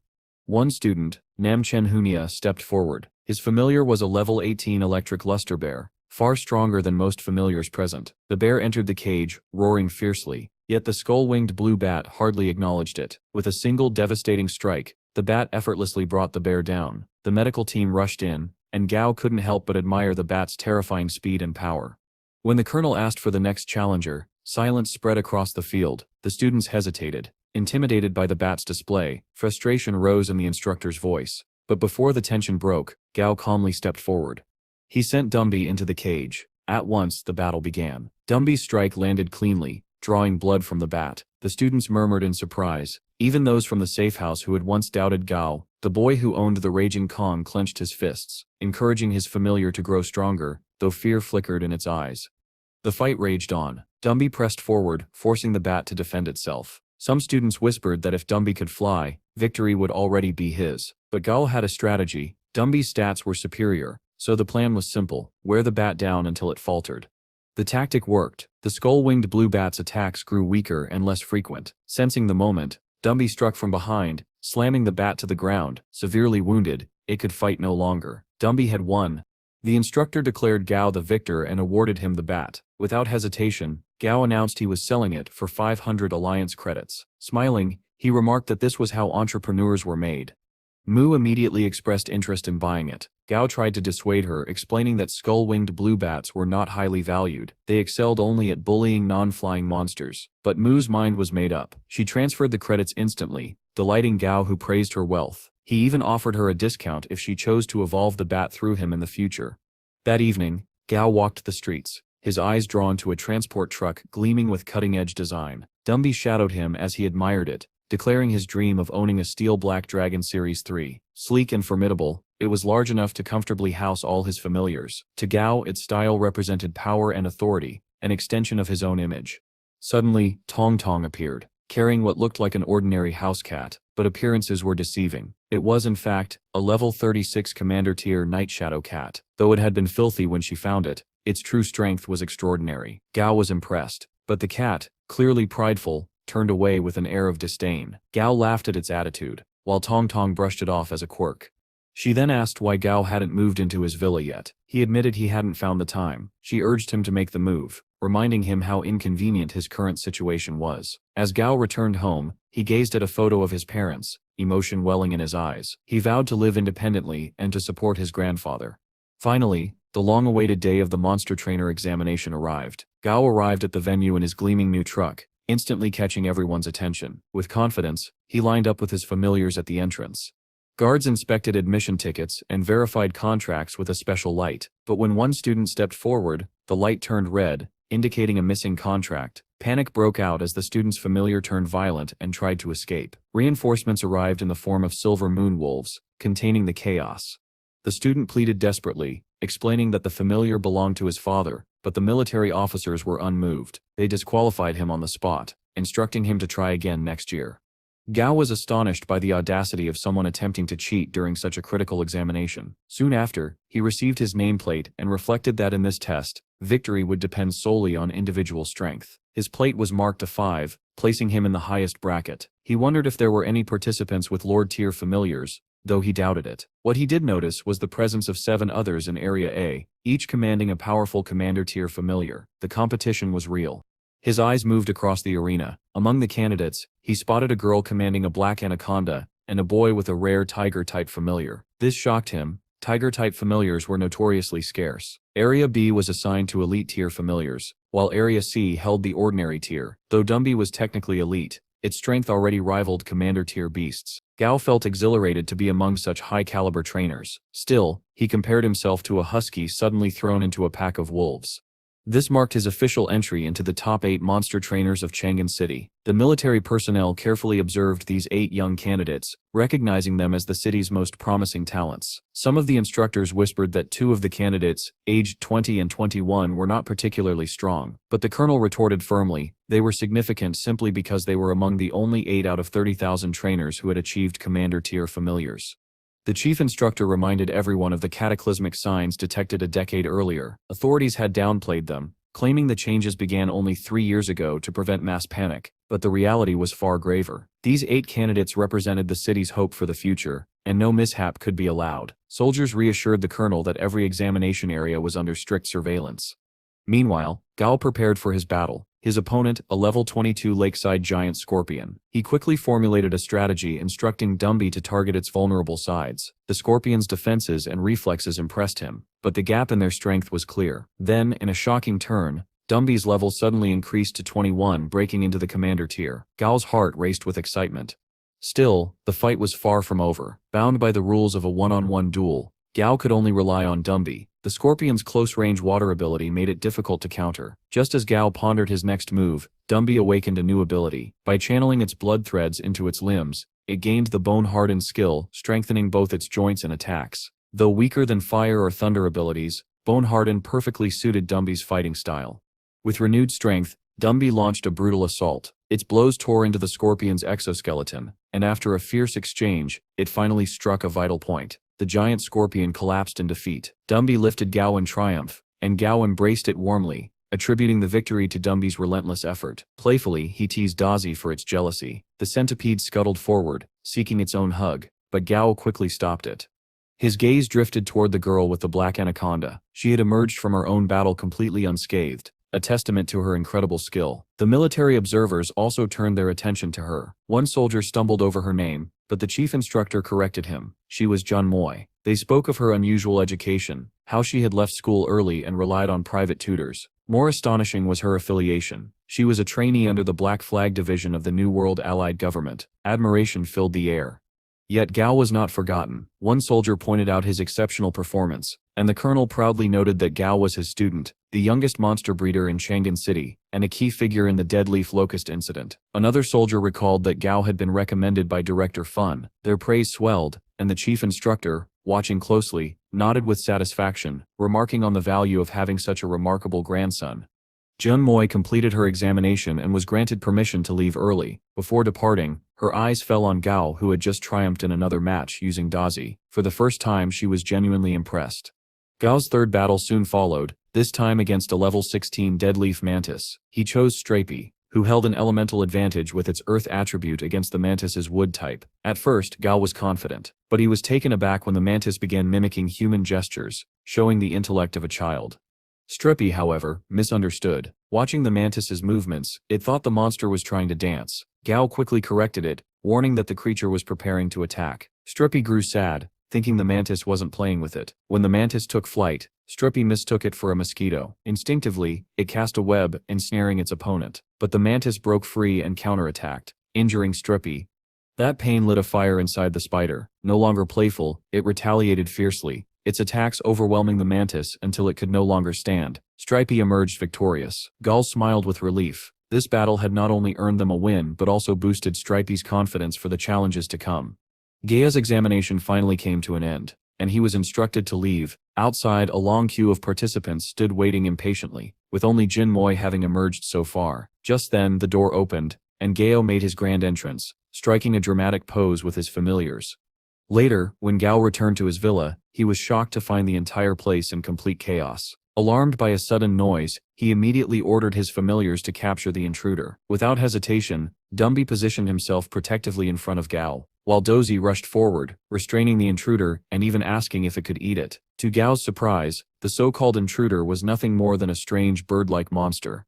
Unexpectedly, Tong Tong appeared and explained the situation. The bird was actually a housewarming gift from Gao's grandfather. Before Gao could respond, she quickly departed. Only then did Gao notice a brand new villa standing nearby. Realization struck him. Tong Tong must have arranged for it to be built in just a few days, ensuring his protection.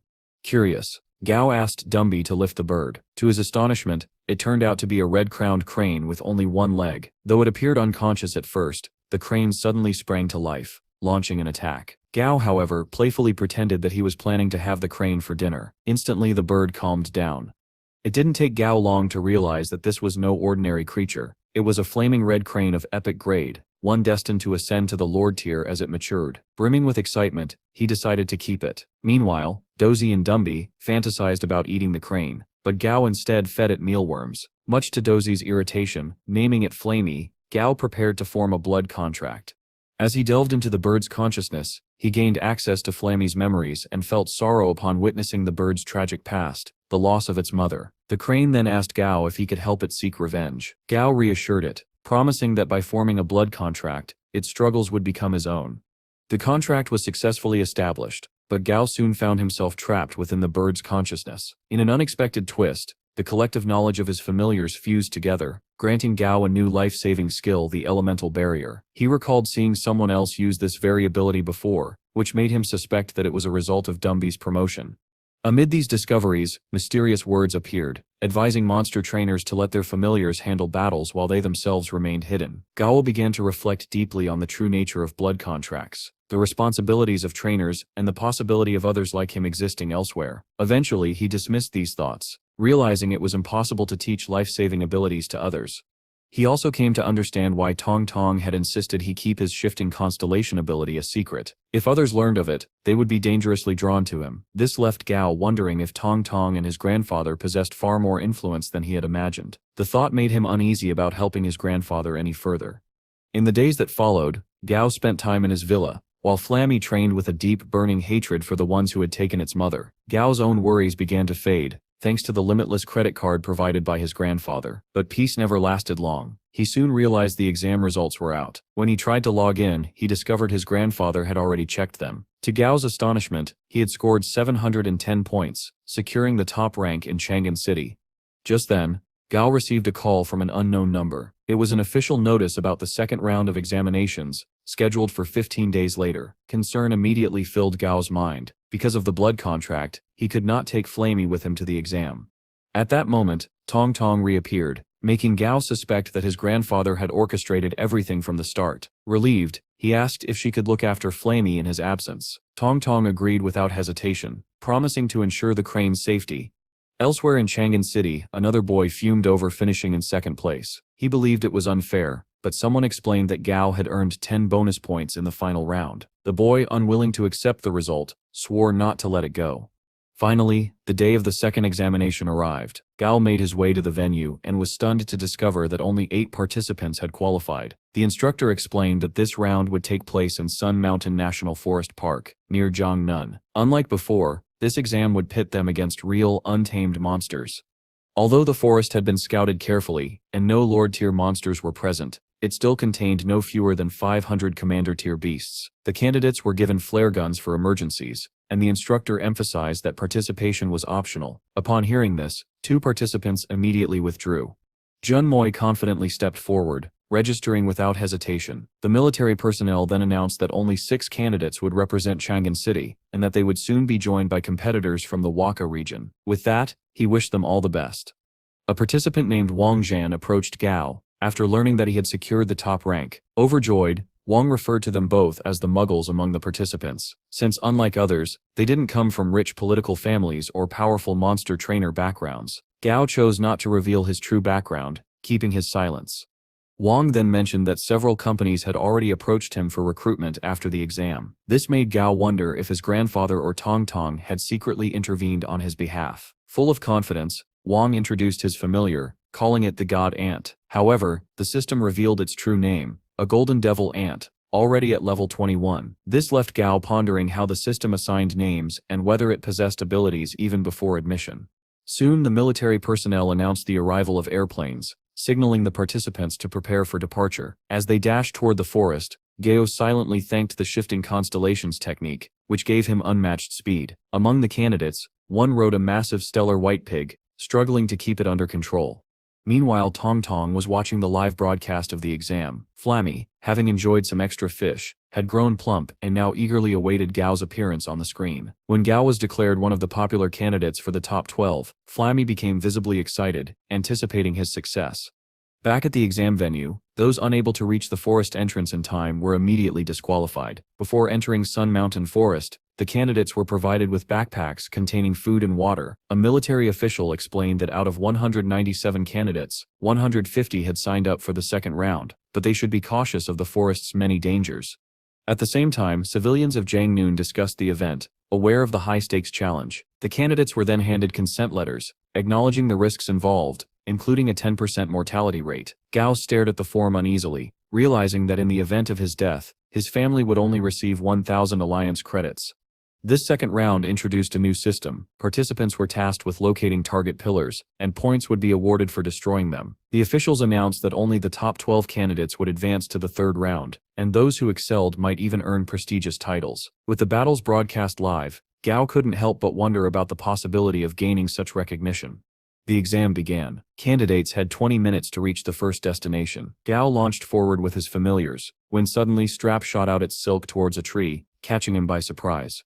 Meanwhile, a special broadcast about the exam was airing. The program featured 2 guests, Du and Wu, powerhouse trainers from DDU. Most of the participants had already ventured deep into the forest, with Jun Moi currently holding the highest score. When asked about Jun Moi, the host grew visibly irritated at Du and Wu's calm analysis of her familiar. the black anaconda. Despite their irritation, the host kept her composure and shifted focus to the lowest-ranking participant. To everyone's surprise, it was Gao, seen leisurely resting with his familiars. The host remarked on his zen-like calmness, but Du and Wu dismissed it as simple laziness.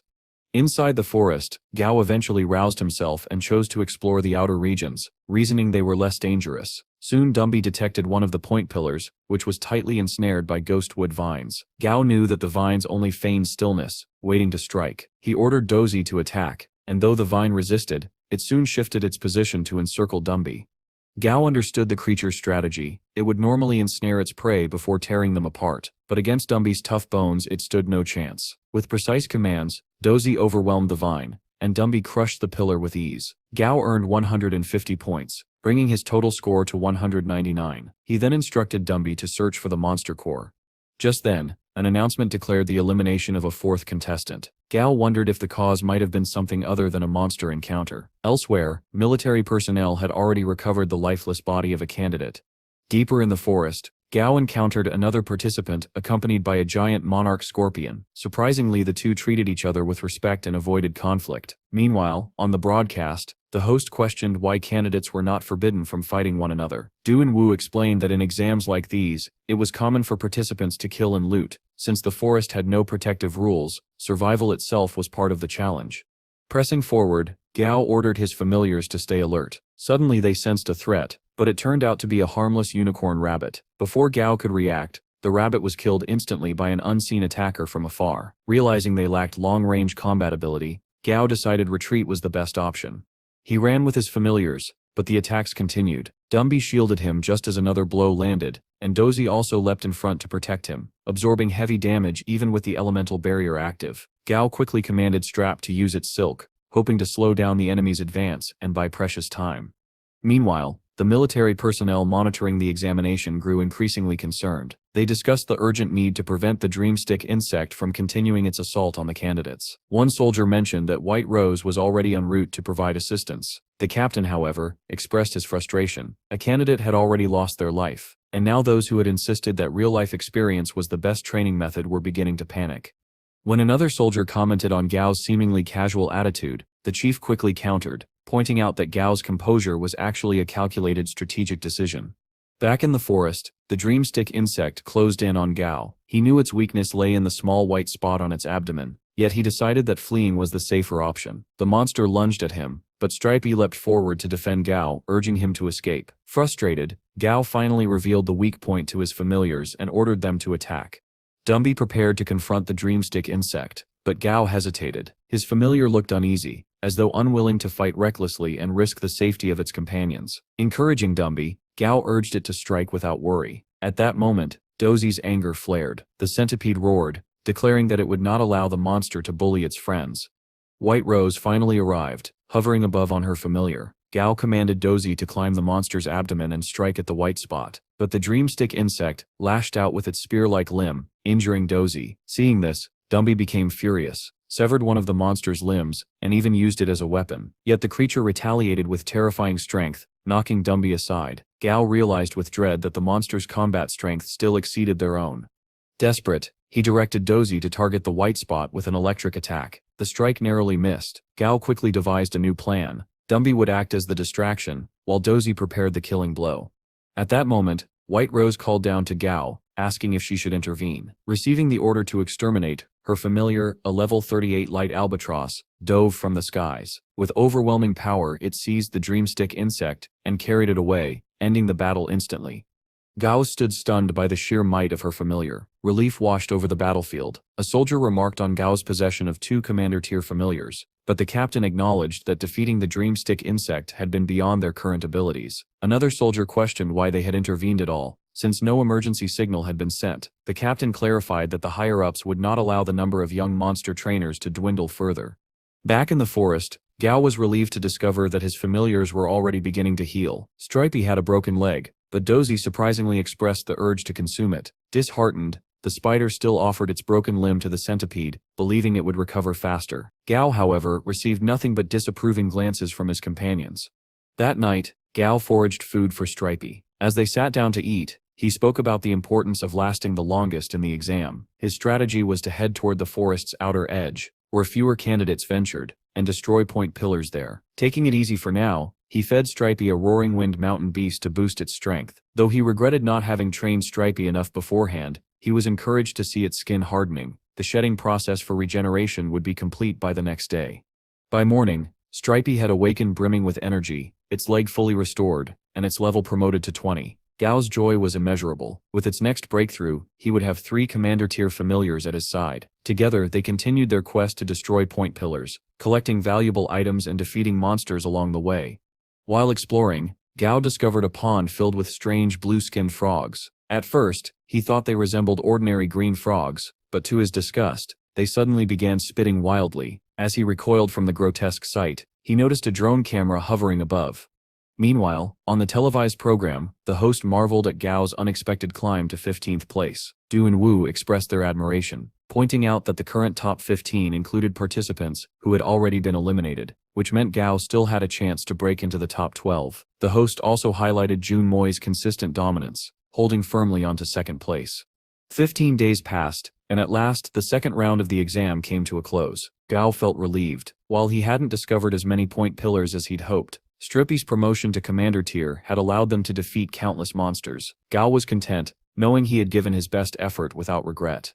When the final results were announced, Gao secured the 11th rank.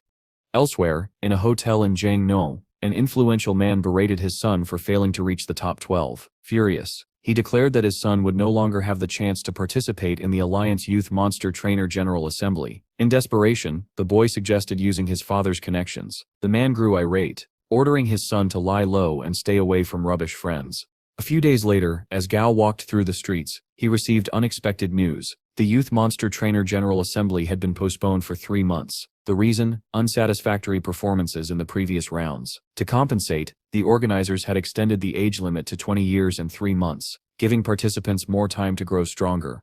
While digesting this information, Gao was approached by one of the fellow candidates, Wang, accompanied by a few others, including Jin Moi. They warmly invited him to join them for dinner. Just as Gao was about to leave with them, another man appeared and handed him a briefcase containing 1 million Alliance credits. The man suggested they visit a nearby cafe to talk. Gao agreed, and Dabi accompanied him. At the cafe, the man's nervousness was apparent. He emphasized the importance of keeping their discussion private. Then, lowering his voice, he made a shocking offer. Someone was willing to pay Gao more than the reward for the first-place winner, if he agreed to withdraw from the competition. To prove his sincerity, the man shared insider information about a powerful trainer from District M, who had formed a contract with a Lord-tier familiar. Gao listened quietly, then smiled faintly. He understood that the person behind this offer must care deeply about their own child's success. But for Gao, the decision was clear. Money can't buy what I seek, he said. I'm aiming to reach higher levels. His calm refusal left the man speechless. That marked the end of this encounter, for now. Gao secured the 11th rank in the second round of the strongest youth monster trainer examination. Yet just when everything seemed to be going well, this strange bribery attempt shook things up. Even so, Gao's resolve remained firm. After Gao left, the man immediately made a call. He refused. He reported. His tone carried a mix of fear and resignation. The man mused that his client preferred action over negotiation, but he was only the messenger, not the mastermind. Moments later, the cafe grew eerily quiet. 2 towering figures appeared beside him, each accompanied by a powerful familiar. Alarmed, the man demanded to know who had set him up, but one of them simply said, "Mr. Zong, we already have control of your familiar. Don't set resist. Let sets cooperate." Zong began to realize the danger he was in. They escorted him to a secluded location, where he found Gao Hanwu, Gao's grandfather, waiting with his secretary. Without a word, the secretary tossed a card toward Zong. It contained 5 million Alliance credits. Overwhelmed, Zong confessed everything. He had been sent to persuade Gao to withdraw. He couldn't help but wonder who exactly Gao Hanwu was, and why such a powerful man was interested in a young competitor. Gao Hanwu questioned Zong about the details of the offer. Zong revealed the truth. The man behind it was the mayor of Ganling Bay City, Huan Ming. Realization dawned on him as he began to understand Gao Hanwu's true identity and influence. At that moment, a small girl entered the room, holding a man's hand. It was Zong's younger sister, Swan. She revealed that Grandpa had invited her here, promising ice cream in exchange for keeping a secret from her brother. Gao Hanwu chuckled softly, reassuring the nervous child. Once she left, Zong's frustration finally broke. He shouted at Gao Hanwu, demanding to know what he wanted. But Gao Hanwu only smiled and sat down calmly. "I sep not here to kill you," he said. "That sep's inefficient. I step in here to offer you work, and I step like you to tell me everything. Zong, realizing resistance was useless, revealed everything he knew. The mayor of Ganling Bay City had orchestrated the entire scheme. Gao Hanwu sighed, clearly disappointed. He had expected something greater. His secretary suggested dealing with the mayor directly, but Gao Hanwu shook his head. No, he said. This is something Gao must handle himself. Then, unexpectedly, Gao Hanwu remarked, even I think this competition is a waste of Gao's time. His words left Zong stunned. 4 years had passed since Gao Hanwu had last seen his grandson. Meanwhile, back at Gao's home, the young man pondered over the mysterious forces working against him. Despite the growing web of intrigue, Gao decided not to dwell on it, at least not tonight. He lay down to rest. A sudden knock on the door broke the silence. Who is it? He asked cautiously. A familiar voice replied, That's not good for a young man to sleep so much. Gao recognized the voice instantly. When he opened the door, there stood his grandfather, smiling warmly. The two embraced, their reunion heavy with emotion after years apart. Sitting together, Gao Hanwu praised his grandson's performance in the competition, but Gao admitted that he still felt lacking, that he had remained on the sidelines. Hanwu, however, appreciated his grandson's restraint and strategy. Then, their conversation shifted to the recent bribery attempt. Gao Hanwu revealed the truth. The offer to withdraw had come from the mayor of Ganling Bay City, and it wasn't just a bribe, it was a prelude to war. The mayor planned to destroy Gao's reputation by framing him for a crime involving a young girl. Calmly, Hanwu reassured his grandson. You don't have to face this alone, he said. Then, with a teasing smirk, he asked if Gao was ready to give up his participation in the competition. To his surprise, Gao nodded. Yes, he said, his eyes calm but determined. It's time to call the organizers. The young prodigy had made his choice, and it marked the beginning of something far greater than the competition itself. Gao was taken aback by his grandfather's sudden declaration. He asked if there was truly no objection to withdrawing from the Youth Monster Trainer Assembly, but Gao trusted his grandfather's wisdom. If Gao Hanwu had made this decision, there had to be a solid reason behind it. Hanwu leaned back and explained his perspective calmly. Since the cataclysm 3 years ago, he began, the gap between individuals has narrowed. Age is no longer an advantage. Everyone now stands at the same starting line. The era we live in doesn't favor youth. It favors strength. He then encouraged Gao to think beyond the competition. Aim for the title of the strongest monster trainer, not just the best among the youth. The qualifier limits your potential. Gao was stunned. This revelation changed his entire outlook. His grandfather went on to explain that the world had entered an age of ambition, one where conflict was inevitable, and only those who dared to reach higher would survive. Participating in small-scale tournaments, he believed, would be a waste of Gao's time. Gathering his courage, Gao asked, Grandfather, in this coming conflict, where do you stand? Will you maintain order or disrupt it? Hanwu gave a faint smile, one that held both mystery and reassurance. Don't worry about that, he said. Whatever happens, I still protect you. Then, changing the subject, he offered something unexpected. 3 months from now, I can recommend you as a judge in the Youth Monster Trainer General Assembly. Use this time to train and improve yourself. Hearing this, Gao's eyes lit up. The idea of being a judge rather than a participant thrilled him. A few days later, Gao found himself in the bustling airport lobby of Chanbei City. He had plans to handle some personal matters before heading to Yuzhou. His mind was made up. He would apply to Yuzhou University. Not only was it prestigious, but it was also closer to his grandfather, which gave him extra motivation. As he pondered over his future, his phone rang. It was Director Fong. Gao, I need your help, came the familiar voice. Gao agreed without hesitation, mentioning that he also had some work to do at the Monster Trainer Association. But before he could ask more, Fong surprised him with a revelation. I've left the Monster Breeder organization, he said. What? Why? Gao asked, startled. Fong sighed. The organization's tests changed. It's now a subsidiary of the Monster Trainer League. Then, shifting tone, he added, I stem with the military now, and I want you to join me. The pay isn't great, but you still be compensated with rare materials. Gao smiled faintly. Just tell me what you need done. I still decide if it's worth my effort. Fong explained, excitement creeping into his voice. There's a commander-tier monster, a Shaquan man-eating earthworm, from the Del Desert. It's on the verge of evolving into a lord tier. Gao frowned. You plan to capture it? Not exactly, Fong replied. Our job is to make sure no other monsters interfere during its evolution. That made Gao suspicious. But isn't there already a lord-tier desert ruler there? There is, Fong admitted, which is exactly why we suffer interested. When two lords clash, their sepses always profit in the aftermath. Gao could tell this operation was risky, and not entirely official. Why me? He asked. Yusef got stronger trainers in the military. Fong chuckled quietly, because this is my own plan. The higher-ups don't stit approve, but Yusef got allies, and if things go smoothly, the golden deity itself might reward us. Then came the final detail. The evolution step's happening within 2 days. I still contact you again soon, just be ready. When the call ended, Gao sat in silence. This mission was far beyond his current abilities, but observing it could be a rare opportunity to expand his understanding of high-tier battles. Just then, his attention shifted. Tannen, he murmured, spotting a familiar face at the terminal. She was there to receive him, with her familiar Flammy by her side. Gao blinked in surprise. The creature had changed, resembling a chubby penguin-like beast.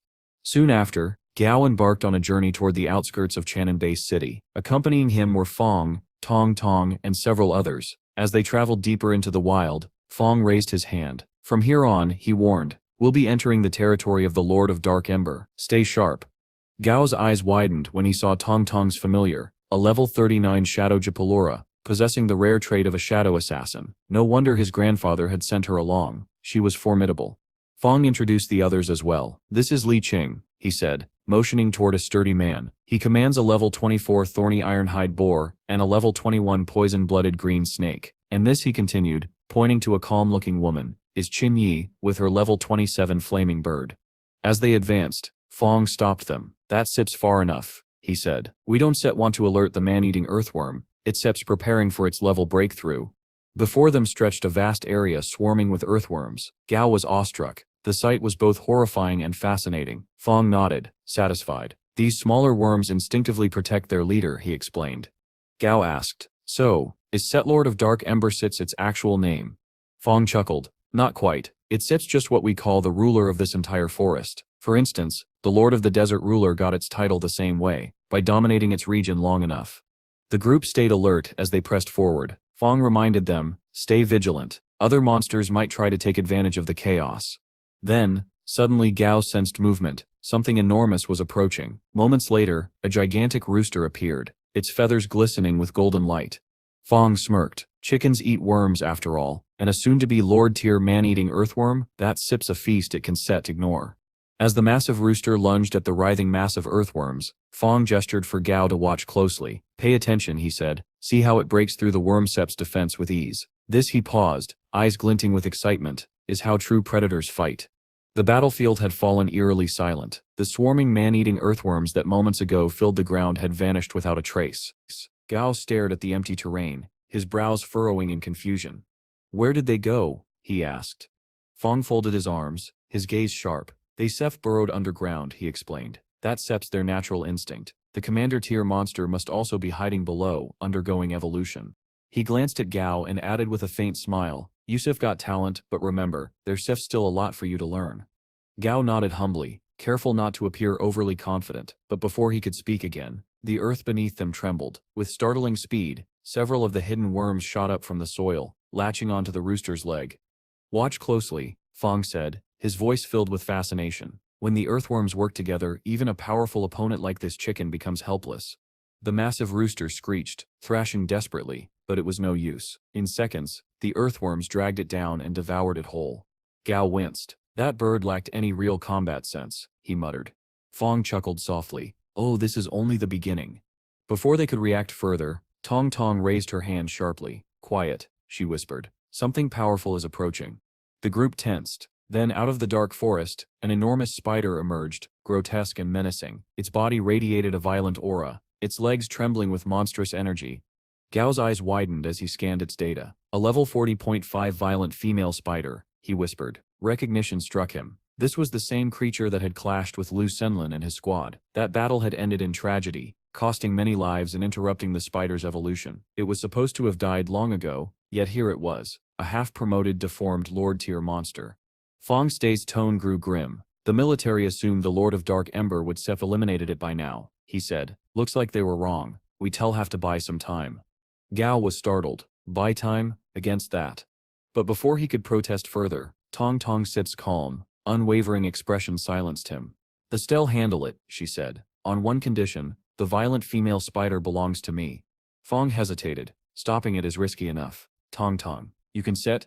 I can, she interrupted firmly. Gao and I will face the spider. The rest of you make sure no other monsters interfere. The others were speechless. Her confidence bordered on reckless, yet something about her composure made even Fong fall silent. With a flick of her hand, Tong Tong released her familiar, a sleek black cat named Softy. The creature darted forward, claws gleaming in the dim light, testing the spider's reflexes. The spider lunged, but Softy met its attack head-on, slashing one of its legs and forcing it back. Fong couldn't hide his admiration. "That cat has sharp claws," he murmured. Tong Tong nodded coolly. "Sharp, yes, but not enough. Those were only surface wounds, no damage to its core."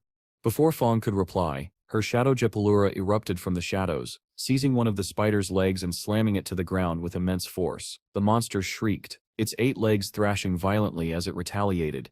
Softy barely evaded a deadly strike, its fur singed by the webbing that followed. The spider began launching webs in rapid succession, covering the field in sticky threads. Gao clenched his fists. At this rate they'll be overwhelmed. He turned to his own companion. "Dumby, use blood thread heart." The skeletal familiar obeyed, conjuring a crimson aura that shot toward the spider, binding it momentarily. The creature shrieked in pain, its movement faltering, but only for a moment. Gao could tell the suppression wouldn't last long. As he gritted his teeth, the ground suddenly quaked beneath their feet. "An earthquake," he muttered. Fongjet's eyes widened. "No, it sepsed here." The soil burst open, and from beneath emerged a colossal creature. The newly evolved Lord-tier Shakwan man-eating earthworm. Its massive armored body shimmered with golden light, its roar shaking the entire forest. It lunged straight at the violent female spider. "Ha! It worked," Fong shouted, his face alight with excitement. The evolution was successful. Gao couldn't help but smirk as the titans clashed. The earthworm was now a level 41 Lord-tier monster, a true behemoth. However, Fong Sis's excitement quickly turned to concern. No, don't Sis leave yet. We need it to clash with the desert ruler." But the earthworm, having crushed the spider into submission, began digging once again, retreating deep underground before the battle could escalate. The spider screeched furiously, slashing at the ground where its opponent had vanished. Gao crossed his arms. Seems like it lost track of its prey. Fong exhaled with relief. Good, mission accomplished. But before they could celebrate, Li Qing pointed nervously at the spider. Something's wrong with it. The creature had begun spinning wildly in circles, its movements erratic and unstable. "Its set's gone mad," Li whispered. Tong Tong observed carefully. "No, its set's starving. It burned too much energy in that fight." As they watched, the spider turned on the smaller earthworms nearby, trapping them in silk before devouring them whole. Gao frowned. "We can capture that thing." Tong Tong smirked. "You haven't seen anything yet." With that, she commanded Softy and her shadow Japalura to launch a coordinated assault. The ground shook, as the two familiars unleashed a series of rapid, violent attacks. Cuts appeared across the spider's carapace, shallow at first, then deeper. Still, Gao urged caution. "Its set's too strong, don't get reckless." Tong Tong Sit's eyes flashed. "Relax. It won Sit's gape." Just then, a shadow passed overhead. A massive bird descended from the sky, a majestic creature radiating crimson energy. Gao Sip's eyes widened. A Lord-tier bird. Fong Stis' face turned pale. The blood-eyed bearded vulture, level 42. It steps another Lord-tier. Everyone braced for a new battle, but instead of attacking, the vulture landed near the spider and bowed its head. "What is it doing?" Gao asked, bewildered. Tong Tong chuckled softly. "It sits mourning the fallen. Maybe it saw too many movies." Li Qing blinked in disbelief. "Wait. Is that your familiar?" Tong Tong smirked, brushing a strand of hair aside. "Of course not. Both a woman should always have her own means of self-defense." Gao exhaled slowly, shaking his head. At this point he muttered, "I wouldn't even be surprised if my grandfather had a dragon." Little did Gao know, the Lord-tier vulture began to move toward the spider, standing still as it fixed its piercing gaze upon the monstrous creature. Tong Tong, slightly irritated, remarked that the vulture was once again reverting to its old habits, a comment that immediately piqued everyone's curiosity. She calmly explained that the vulture still thought of itself as a scavenger. Because of that mindset, it struggled to consume live prey. What they were witnessing was the vulture attempting to adjust its mentality. This revelation left Fan and his men astonished. The creature they once feared was now acting on instinct and habit, not bloodlust. Tong Tong then issued a cold yet precise command to her familiar. The spider was not to be eaten, only wounded. Once the vulture understood her intention, it soared into the air, wings slicing through the wind, before diving back down with terrifying speed. With one decisive strike, the blood-eyed vulture tore into the spider, overpowering it completely. Fan and the others stood frozen in disbelief. A pseudo-Lord-tier monster, one that had caused so much devastation before, was subdued effortlessly. Tong Tong's voice cut through the tension as she instructed her familiar to disable the spider's leg tendons, ensuring that it couldn't escape. Once the task was complete, she exhaled softly and declared their mission accomplished. Gao, still processing what had just transpired, informed Fan that they would be taking the spider with them, a statement that left the soldiers stunned and confused. Later, back at Gao's villa, the battered and immobilized female spider lay before them, completely drained of its former menace. Gao assessed its condition and concluded that it was now useless. Curious, he asked Tong Tong whether she had any further interest in keeping it. She dismissed the idea, saying that the creature wasn't even remotely appealing and suggested giving it to Gao Hunu for experimentation.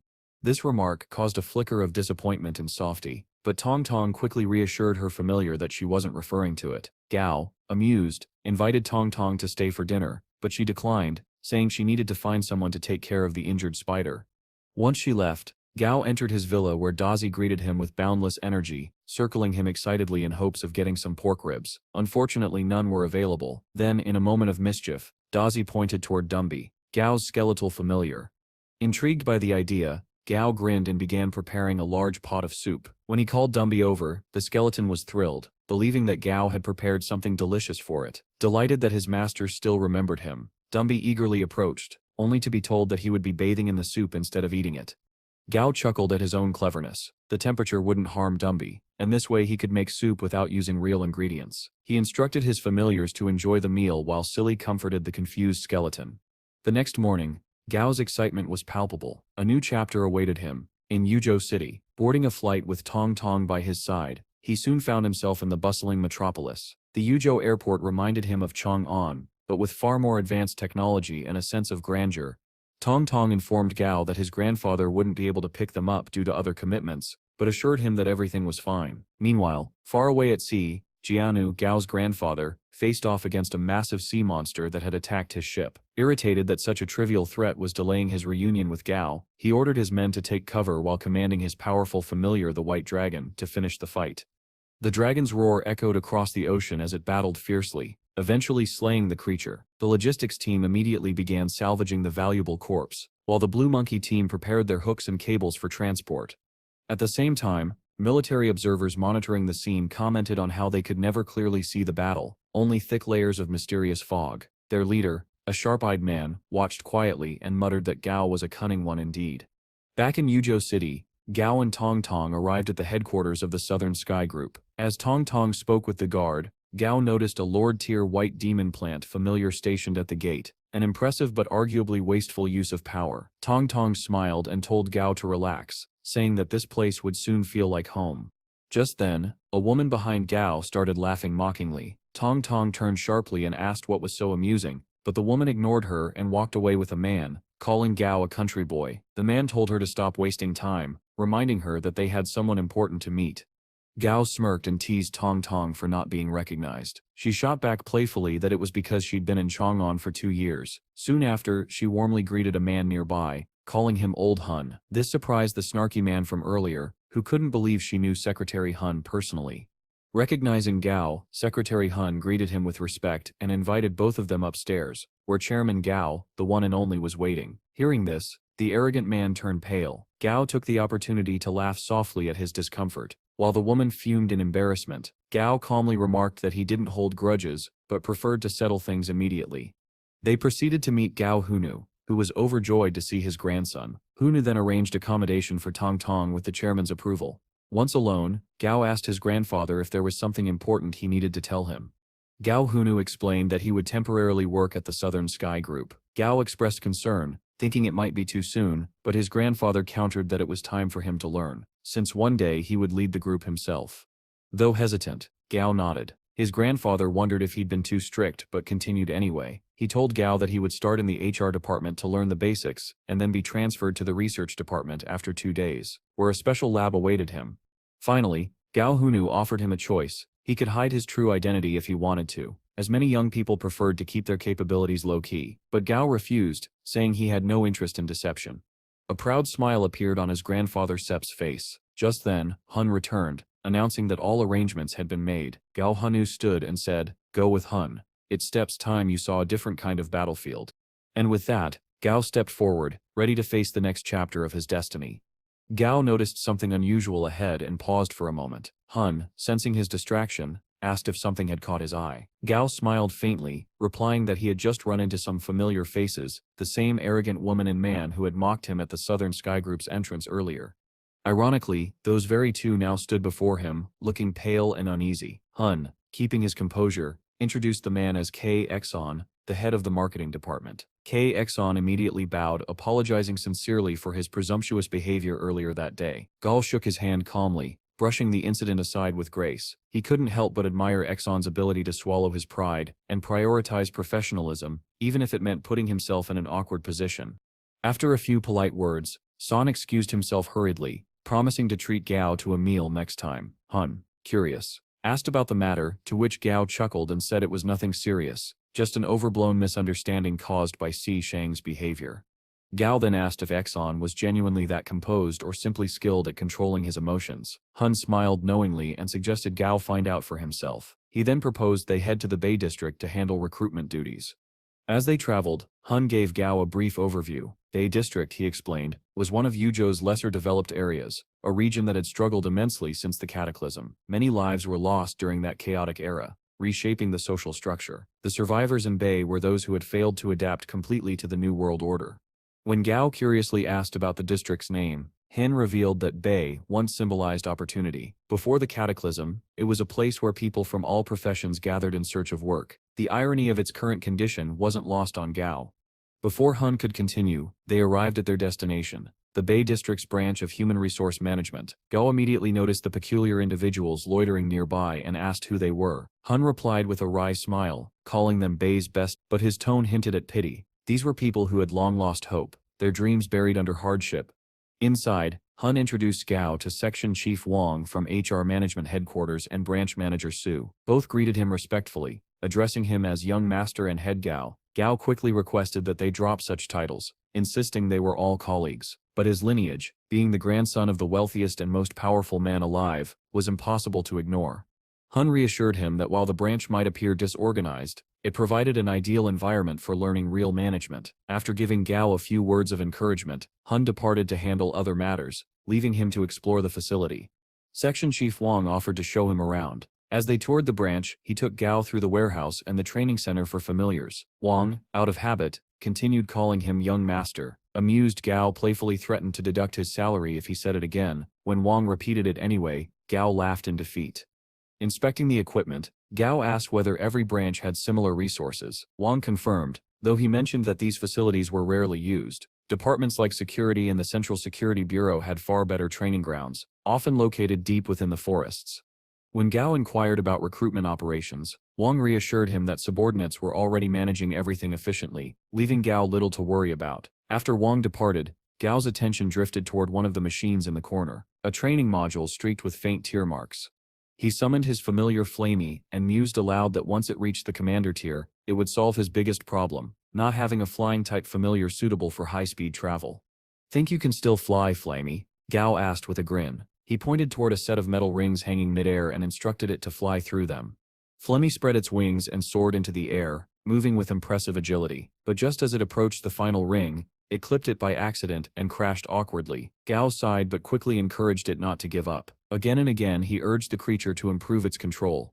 After several attempts, Flemmy finally glided through the rings flawlessly. When it landed, something unexpected happened. A wave of heat radiated from its body, and flames erupted around it. Gao's eyes widened in astonishment as Flamey underwent an evolution before his eyes. The air shimmered as fire swirled around the bird. When the light dimmed, Flamey had advanced to level 21, a perfect grade flying familiar. Its fire resistance had drastically improved, and it had gained a new ability. It could shed its feathers mid-flight, turning them into fiery explosives. Though the power was impressive, Gao's amusement quickly turned to concern. The explosions didn't originate from the feathers themselves, but from the ignition reaction, meaning each attack cost Flamey its plumage. The image of a bald, featherless bird flashed in his mind, and he shuddered. Still, he couldn't resist teasing the creature before calling for Dumby to join him. Hearing his name, Dumby dropped the dumbbells he had been lifting and shuffled over immediately, eager to follow. That night, as the training grounds emptied, a young boy quietly emerged from a hidden hole in the ground, his small rat familiar following close behind. He seemed ready to begin his late-night practice, when a calm voice interrupted him. "How long have you been coming here?" Startled, The boy turned to see Gao standing beside Dumby, his expression gentle yet firm. The boy stammered an apology, explaining he only wanted to use the equipment. Gao waved it off with a smile, telling him not to enter through the hole again. As the boy turned to leave, head hanging low, Gao watched him in silence. Despite the hopelessness surrounding Bay District, this child still carried a spark of determination, a will to grow stronger. Gao called out, stopping him mid-step. He offered to help the boy get an identity card so he could train here officially. If anyone questions you in the future, Gao said kindly, just tell them my name, Gao. The boy's eyes widened in disbelief, before slowly filling with hope. For the first time in a long while, someone had seen his potential, and that someone was Gao.